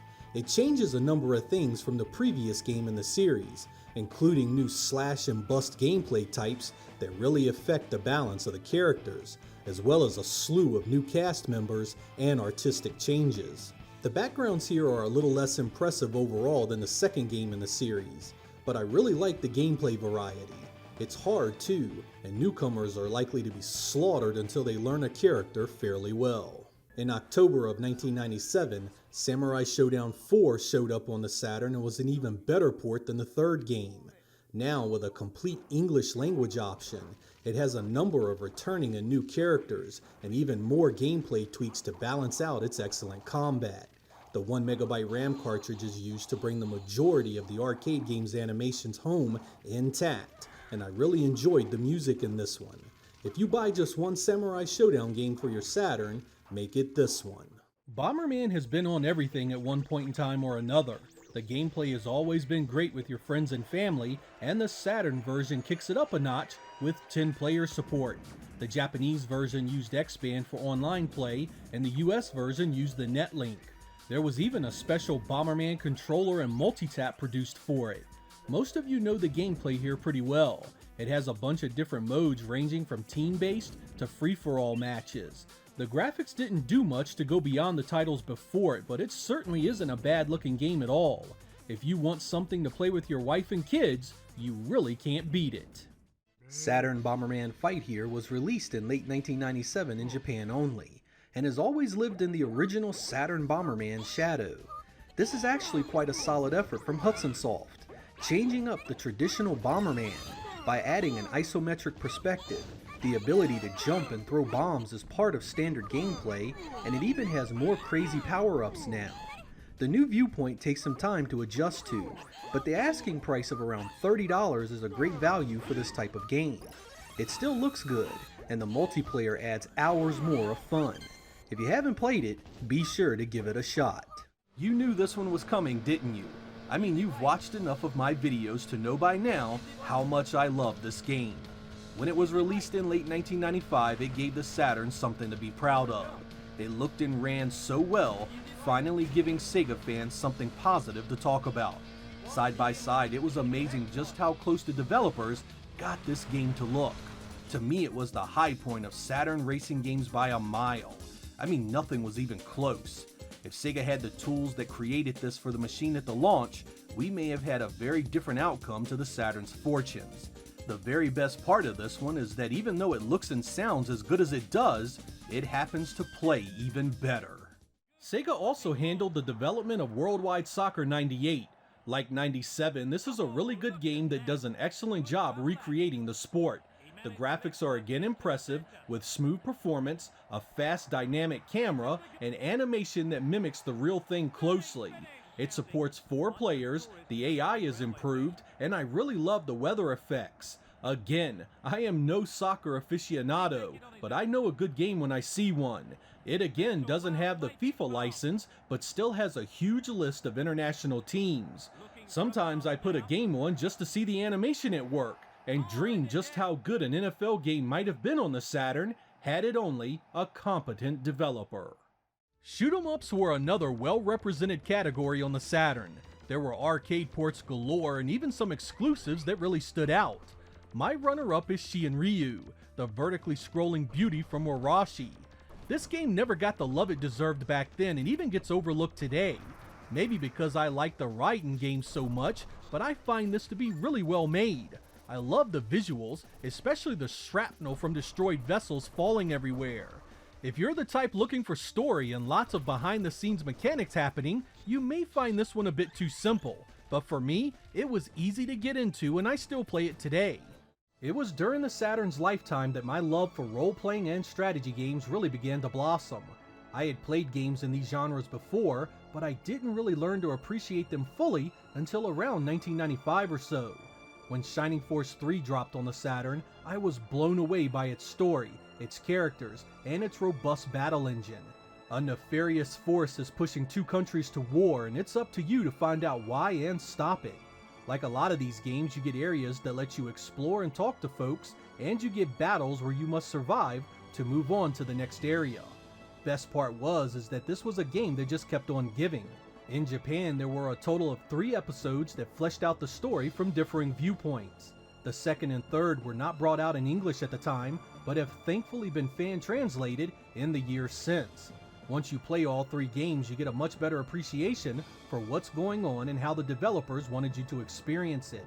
Shining Force 3 is also a great-looking game. Exploration is composed of 3D environments and 2D sprites. Battles switch to 3D models to really show off the effects better. As you might expect, the soundtrack is freaking epic as well, maybe the best the series has ever seen. The opening alone sends chills down my spine every time I hear it. Mysteria was good, but this right here was some of the best strategy play on any system of that era. Of all the great RPG content on the Saturn, Shining the Holy Ark is one of the more original. It takes place in first person, and the story is really cool. It's essentially a prequel to Shining Force 3 and covers issues like possession and revenge and leans more towards a mature level of storytelling. The visuals have a mix of 2D and 3D engines that holds up fairly well, and the soundtrack is straight up unforgettable. It has the staples of town exploration, buying items to improve stats, random battles, and if you like your RPGs with lots of dungeon crawling and plot twists, this is a good one to try out. It's better than Shining in the Darkness by quite a stretch. There's not a lot like it on the Saturn, and the battle system keeps you entertained with pixie helpers and a choice of 8 playable characters. A lot of you may have skipped past this because it tends to get lost in the conversation involving other games on the platform. And I'm here to tell you, that's a big mistake. In February of 1997, Electronic Arts brought its Strike series into the 3rd dimension with Soviet Strike, an isometric shooter where you must perform various missions in a bid to avoid outright war with Russia. If you were a fan of the Genesis titles, this needs no introduction at all. Get your mission briefing, deploy into the field, and blow stuff up. The Saturn release came after the PlayStation and had a number of changes to the difficulty and presentation. There's a new easy mode that mitigates some of the original's harder areas, and there are new graphical and sound touches to what you see and hear on the screen. The erratic frame rate of the PlayStation version moves over here, but it's a little less jarring, and those great lighting effects are still intact. It's short, challenging, and takes some time to learn, but can be an absolute blast once you do. It supports both the mission stick and the 3D control pad, so be sure to try them out to get the most out of the control. This one needs a modern remake ASAP. Our last game is Stellar Assault SS, a space combat simulator that finally has a full English translation right down to the voice work. It's a massive retelling of the 32X game with countless improvements across the visuals and loads of new story and gameplay content. It was developed by Sims, who used the Saturn in some pretty impressive ways here. The start of the game has you battling it out in space, but then you'll move above planets, in the clouds, and on the surface as enemies swarm you from every side. Freedom of movement in every direction gives you a chance to see one of the few Saturn games that featured this type of gameplay. The fan translation team even went above and beyond by adding Saturn mission stick support to really hammer home an authentic feel. This one was a huge undertaking, as every mission features lots of conversations before, after, and sometimes during gameplay. I really like the visuals in this game too. Enemies explode with a fierceness that looks great, and the VDP2 effects make the backgrounds really stand out. All the fighters are textured map, and the performance is rock solid. I always enjoyed games like Air Combat and Warhawk, so seeing this do so well on the Saturn made me wish there was more games like it. The translation team that did this also did the stellar Bulk Slash project that I featured in my last video. Their dedication and hard work is much appreciated, and if you have never played this gem, be sure to do so now. Flight Combat fans will be hard pressed to find it superior on the Saturn. Capcom started 1996 off with a bang, dropping Street Fighter Zero in January. Known as Street Fighter Alpha in the US and Europe, this was sort of a prequel series that takes place in between the first and second Street Fighter games. You'll see some familiar faces here, but a few new ones as well. The gameplay is mostly the same as previous Street Fighters in feel, but now you get a revamped super combo system with 3 tiers, as well as a heavy reliance on chain combos. Other little touches like air blocking, counters, and roll recoveries differentiate the gameplay. I adored this game upon its release. I dug the new art style and instantly picked up its gameplay with no problem. This was unfortunately a victim of PlayStation bias upon its release. In what has to be one of the biggest shit shows I've ever witnessed, Die Hard Game Fan, a popular gaming magazine in the 1990s, proclaimed the PlayStation version better based on its shadows being blue like the arcade during super combos. The Saturn game actually had super combos with more color, which was deemed not arcade accurate and thus less of a product. The Saturn version actually had 2 sets of shadows, the original arcade version blue, and an enhanced set if you chose the remixed music option. GameFan followed up claiming the error was because of their review copy wasn't complete, yet refused to re-review the Saturn version, because one of the morons on the original review team simply refused to accept he was wrong. This resulted in the PlayStation game being rated perfectly, with the magazine even blaming the Saturn hardware's lack of transparency as the reason its shadows weren't blue. It was a fine example of the uphill battle that Sega faced in light of the immense popularity of the PlayStation brand. Capcom wasn't done in September of 1996, as it also released Street Fighter Zero 2, or Alpha 2 if you prefer. This sequel expanded the roster even further, deepened the story, and added a ton of hidden characters. It's a massive improvement visually over the first game, now with more detailed backgrounds that feature a lot more animation. Even the music sees a big improvement, with some of Street Fighter's best tunes being represented right here. Most of the gameplay advancements from the first game are still here, though enhanced and improved in some form, and the chain combo system is replaced by the new custom combo system. This allows you a limited time to connect just about any type of attack back to back. This is a game that would see Saturn 2D fighting games take a huge step away from its PlayStation competition in regards to quality. While the PlayStation game isn't bad, this is the preferred version in regards to animation and content without question. It's a must-own for any fighting game fan. In August of 1999, Capcom saw fit to deliver Street Fighter 03 to Saturn owners. It requires the 4MB extended RAM cartridge and is nothing short of a beast product. Part 3 here greatly expands the roster to include many more fighters, basically everyone from the previous Zero games, as well as some new faces as well. You get a complete overhaul in terms of gameplay systems too, now incorporating the Z-ism, the X-ism, and the V-ism. The Z-ism is traditional Zero playstyle of 3 levels of super combo gauge, zero counters, and air blocking, whereas X-ism is more of a Super Street Fighter II Turbo variety, or 1 large super combo gauge, no air blocking, and no Z counter moves. V-ism follows the Street Fighter 2 custom combo formula closely, which basically allows you to link just about any series of moves together in one long chain combo. There is enough variance and upgrades here over the previous games in this series to keep any fan happy, and it's all tied together by an incredible presentation. Graphics and sound are nothing short of impressive here, putting up one hell of an argument that the Saturn truly was a beast of a 2D machine. Glorious 2D animation plays out in every scene, and holds up better than any 3D polygon engine released during the same era. It was a showpiece title that gave Saturn owners one last hurrah before the system faded away with new, more powerful hardware on the market. This was actually released after the Dreamcast version in Japan, yet I still prefer the Saturn edition for numerous reasons. First is the Saturn's controller, which just absolutely shat all over the Dreamcast pad for 2D fighting games. The second was the Saturn's dramatic battle options, which included Reverse Dramatic Battle, one of the more fun and challenging Street Fighter modes ever made. It's a game I still play often and remains high on my list of greatest fighting games ever. In late 1996, Street Racer was released in Japan and PAL regions to glowing reviews, and rightfully so. You will rarely see a third-party title use the Saturn's hardware so perfectly to bring you a stunning visual presentation. Developed by Vivid Image, who also did the Mega Drive version, this uses VDP2 for the ground and sky, while using sprites for the vehicles and polygons for the track details.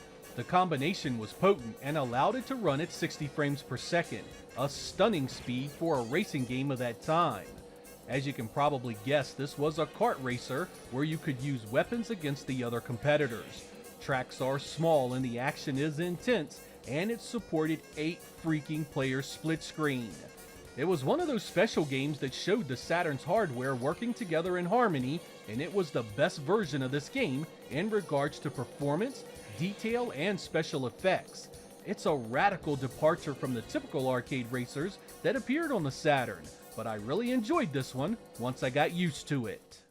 Fans of retro games know the Tempest series really well. In late 1996, the Saturn got an update to that game called Tempest 2000.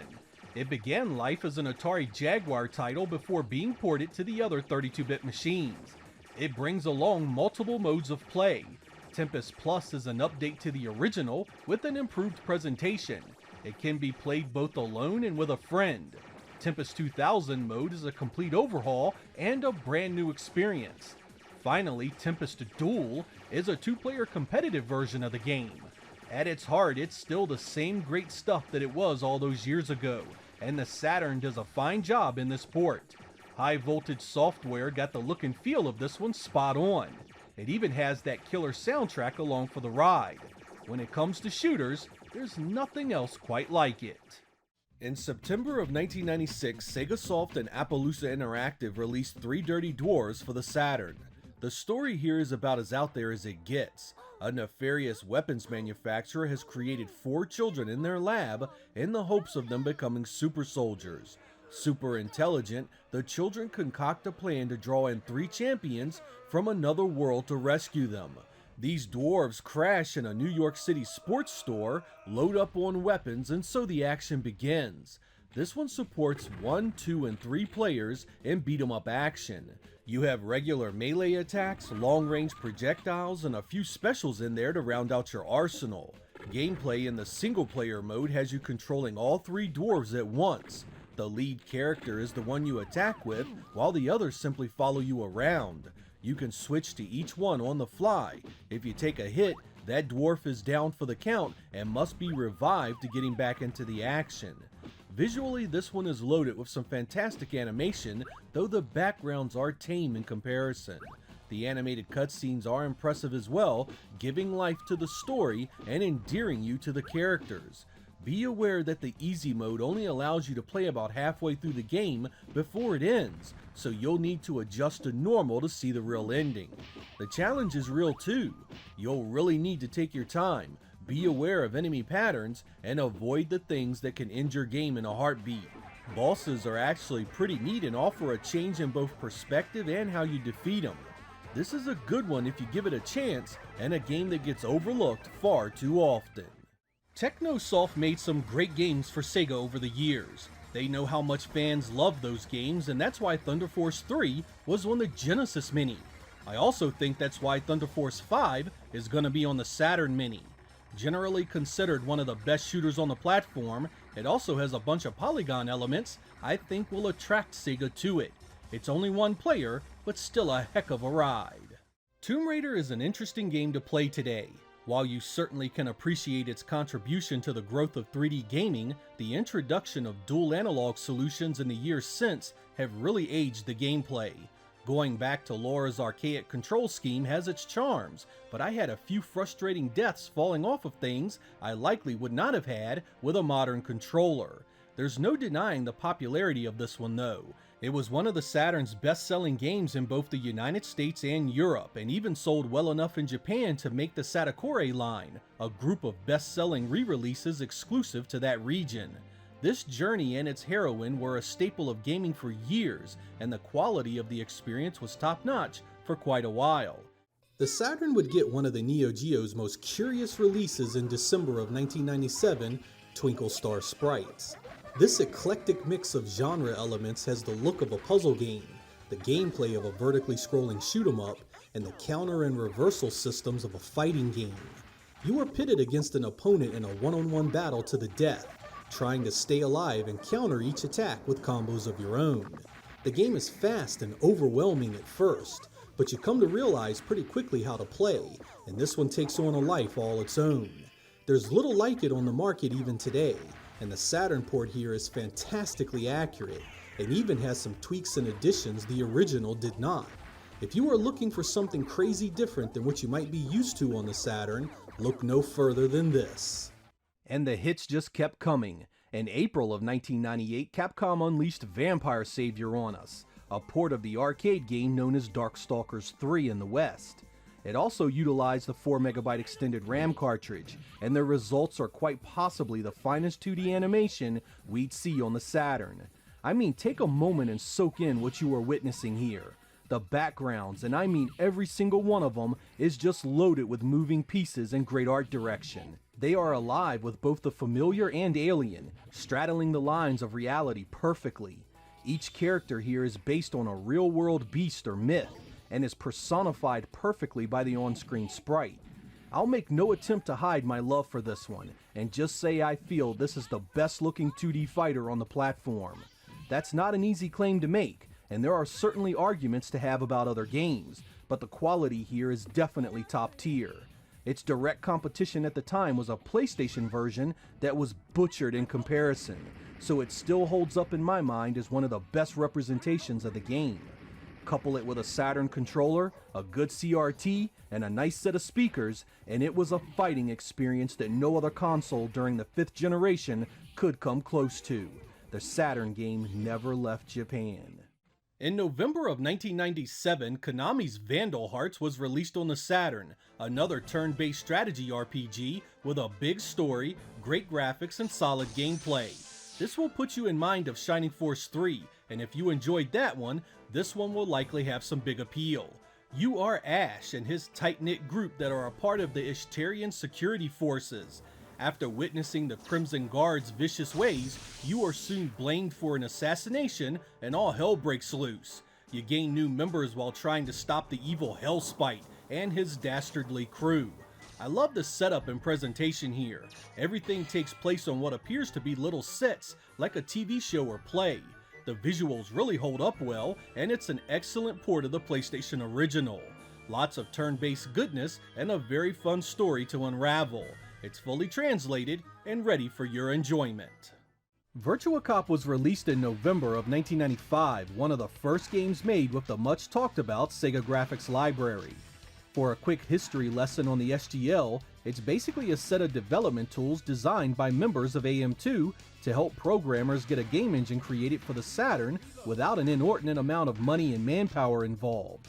The end result was actually quite compelling, because not only does Virtua Cop run well, it also looks just like the arcade version. Sega even brought along the Virtua gun from the coin-op release to make the port even more authentic. Like most gun games, Virtua Cop's gameplay mostly revolves around predetermined paths and enemies jumping out from behind various set pieces.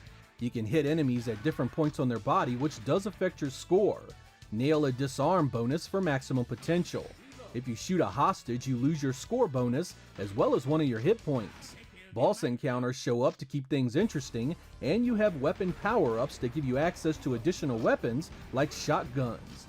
Because Sega had this developed in just 7 months, it unfortunately only has the 3 original stages from the arcade, making it quite short.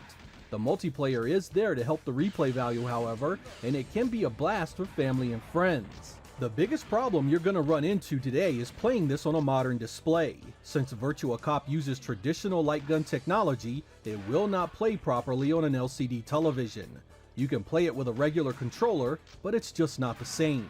These games are so much more fun with the guns, especially if you have 2 of them. Sega did build in support for the Saturn shuttle mouse, and it works surprisingly well. While it'll never replace the authenticity of the Virtua gun, it provides pinpoint accuracy and is much faster than a controller. Because this sold so well and was available as a free giveaway with the system for a while, it's one of the cheapest games you're gonna find on a Saturn. The Japanese version often goes for single digits, and the not-for-resale US versions are roughly a tenner. If gun games appeal to you, Virtua Cop is as solid an arcade port as you can get on the old Saturn.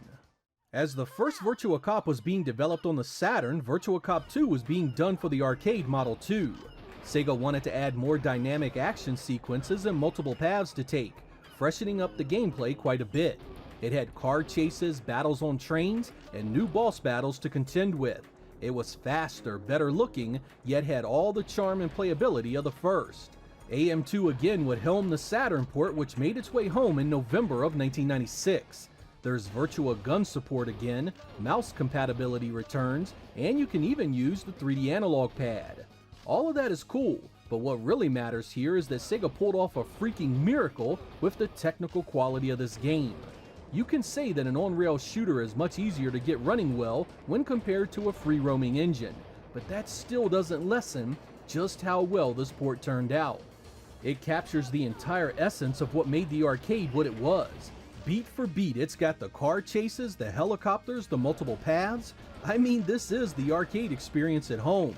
It does run at 30 frames per second instead of 60, and of course there are lower polygon counts on the environment and people, but you'd be hard-pressed to see it unless it was in a side-by-side, and even then the Saturn port holds up extremely well. The one area where it's hard to look past is the content contained within. Sega again gives us just 3 stages, man. Now I understand with the first there were some serious time restrictions and the Saturn needed some games before the end of its first year. It's much less acceptable here to not get some extra stages, particularly at its $50 price point.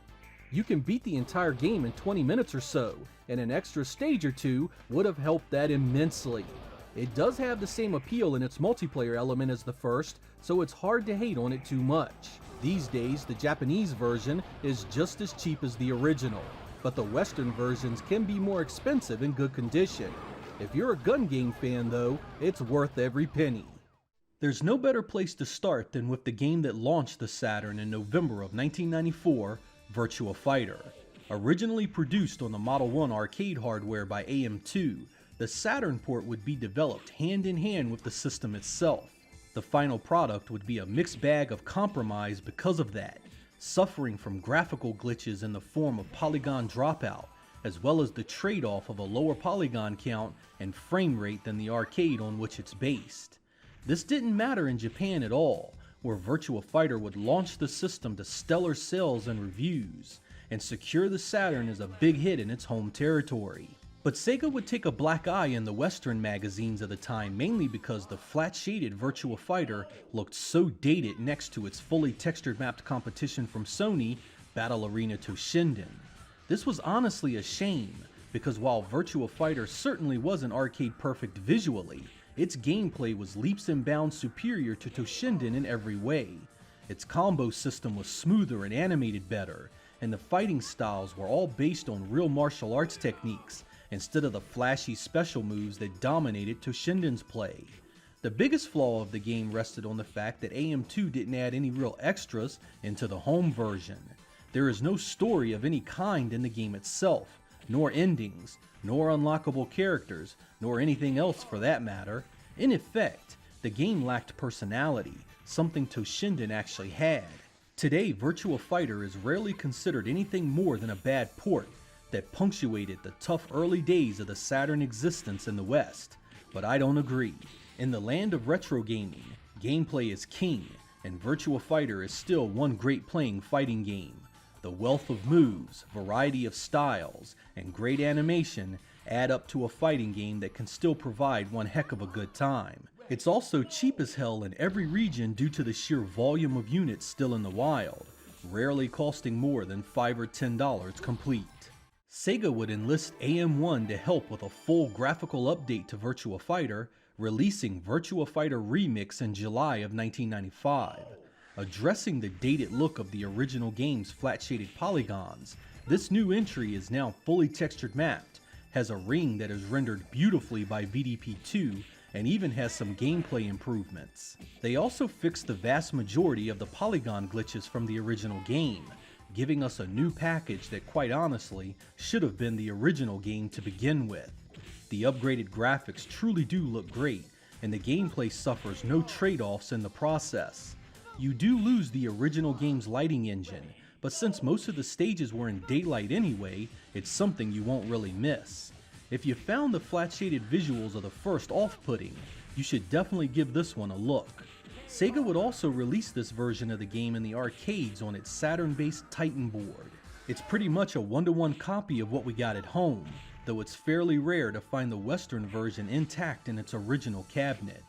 Luckily, the Saturn version is really easy to find cheap in most territories, with only the Western big box retail releases commanding any real investment. With Sega having a strong 1995 in Japan, and being ripped apart in North America during the same time period, Virtua Fighter 2 was meant to be a silver bullet in every territory. Released in December of 1995, it was meant to solidify the Saturn's strength in Japan while repairing some of its own image in the West. AM2 set out to make a version of the cutting-edge Model 2 arcade game that took advantage of the Saturn's hardware in every way. And in my opinion, they succeeded and then some. Utilizing the Saturn's high-resolution mode of 704 by 480, AM2 was able to give us the 60 frames per second gameplay of the arcade intact, with the only notable sacrifices being the 3D backgrounds and lower polygon counts on the fighters. The higher res and great color and texture work on the fighters does much to mitigate these trade-offs, but some of the 3D backgrounds like the bridge stage are still missed. The game still looks incredible, however, and really showed just how far Saturn development had come. In the span of only a year, Sega had gone from the glitchy, flat-shaded Virtua Fighter 1 to the much better looking texture-mapped Virtua Fighter Remix to the high-res 60 frames per second beauty here. It was a compelling argument for the Saturn hardware having a lot more potential hidden within its complicated internals than previously suspected. AM2 was good enough to add some really cool additions to the home release as well, including a watch mode that allowed you to see the CPU battle it out against itself, an AI learning mode that learned how you played to make for a better opponent, and a host of options like team battle and ranking modes. Virtua Fighter 2 would go on to be the Saturn's best-selling game in Japan, and propel the system to sell much better than its rivals at the end of the year. It did provide a bump in sales for the Saturn in the West, but it was much smaller and not enough to hold any real momentum. Fortunately today, Virtua Fighter 2 is cheap in every region and is a great fighting game for those wanting some serious challenge. Winter Heat is the sequel to Decathlete. As the name implies, this is all about winter sports like skiing, ice skating, and bobsledding. Because you have a much larger play area than before, the visuals offer up new camera angles and arguably a deeper gameplay experience. It also supports 4 players. I really like the feel of this one, and it absolutely destroys any similar game like it on the Saturn. When Sega handled things internally, the quality was usually stellar, and this is another one that proves it. When Wipeout was announced for the Saturn, I was mixed with both dread and fascination. Part of me wanted to see how it turned out, and part of me was repulsed by the idea of yet another terrible port. But you know what? Wipeout on the Saturn ended up being a very decent racing game. It doesn't look or run quite as smoothly as the PlayStation version, but what is here still plays well and has most of the content. There are some changes to the music, but again, what's here still sounds great. There were not a ton of combat racing games for the Saturn, so to get one this solid was quite the gift. It also taught me a fine lesson in expectation. Just because it isn't as good looking as it was before, doesn't mean it's ugly. Our last game was a huge release in late 1997. Wipeout XL, or Wipeout 2097 as it's known in PAL regions, was a sequel to the original blockbuster Wipeout. When it came to the Saturn, I was expecting an absolutely butchered port that looked and ran like total crap. Turns out Tantalus and Perfect Entertainment did quite the decent job here. Like the original Wipeout port on the Saturn, the textures are a bit rougher and the transparencies take a hit, but it still runs fast and the gameplay is still very accessible. That gameplay is based on combat racing, where you can launch missiles, mines, bombs, and other munitions to slow down your competitors. There are also helpful power-ups like shields and an autopilot to get you ahead of the pack. The music selections here differ from the PlayStation original, but it still sounds great. I actually didn't play this one until a while after its release because it never came out in the US. Even if you have to import it, give it a go. The Saturn was not drowning in games like this, and it's still got the chops to be enjoyable all these years later. When World Series Baseball showed up, I was blown away. I loved the graphics engine here and the gameplay was top notch. It brought Sega Sports into the 3D era in fine style and was one of the better baseball titles at the time. Like Worldwide Soccer, the roots of this one were based on a Japanese franchise. Greatest 9 had different teams, but it was very clearly the same engine at work. This too can be really confusing because Sega released World Series Baseball in Japan as well, which essentially means the Japanese Saturn got a game with virtually the same engine, just using the licenses from 2 different leagues. The Greatest 9 games were never released outside of Japan.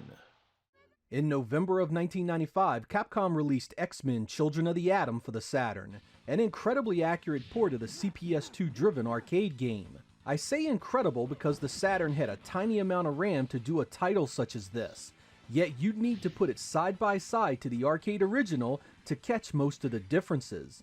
This was the blueprint for every Capcom-produced Marvel game for years, right down to the sprites, animations, and gameplay.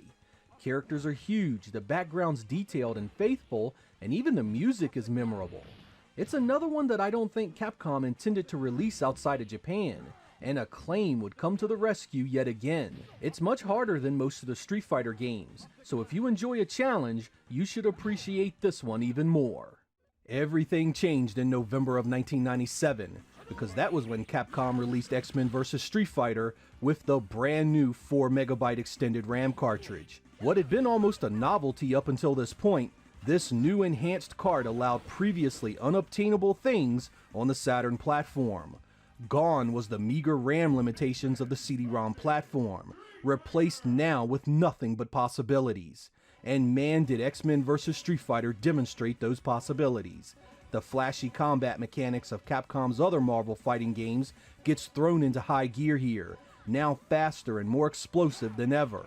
Everything you see on screen, whether character or background, is dripping with color and animation.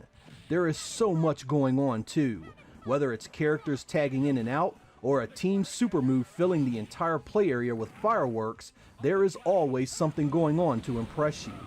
The tag team based gameplay was great too, allowing you to mix and match characters of differing styles to allow more flexibility in your attacks. The final battle with Apocalypse was even quite a bit different than what we had seen in any other fighting game. No doubt about it, if you owned a Saturn in 1997 and had access to this, you were as happy as I was. No other console at the time had anything close. Unbelievably, Capcom and Sega never reached an agreement to release this outside of Japan. The first game on the list is Zero Divide, The Final Conflict. Released on the Saturn in late 1997 and developed by Zoom, this is a continuation of the robotic fighting game series that started on the Sony PlayStation. The first thing you'll notice about this one is that it runs in the Saturn's high-resolution mode first seen in Virtua Fighter 2. The second thing you'll pick up on is the fact that it also plays just like Virtua Fighter. And I'm not talking about it plays similar or reminds you of Virtua Fighter, I mean it plays exactly like it. So much so, I'm shocked Sega didn't sue the balls off these guys for lifting their gameplay so brazenly. This ends up being a good thing for fans of this type of gameplay, however, and Zero Divide here is a really solid game for it. The abstract visuals also have a unique quality about them, especially the robots and solid texturing used to give them detail. Stages often have 3D elements to them, such as walls and barriers surrounding you, each as crazy colored as the combatants. Some arenas even have parallax scrolling in the background, something that works surprisingly well with 3D foregrounds. Gameplay, aside from being a carbon copy of Virtua Fighter, pits armor-clad robots against one another. As each fight wears on, the armor is broken away, leaving your character weaker and weaker. I think Zero Divide's greatest sin is the simple fact it's lost in a genre that is a mile deep with heavy hitters considered some of the best games of that generation. I still think this game stands on its own, however. While it clearly rips off the Virtua Fighter series in regards to moves and feel, the crazy art design and truly epic boss fights give it a life of its own. It was only released in Japan, and prices for this rarely go above the $30 mark. I've even seen it for half that from time to time.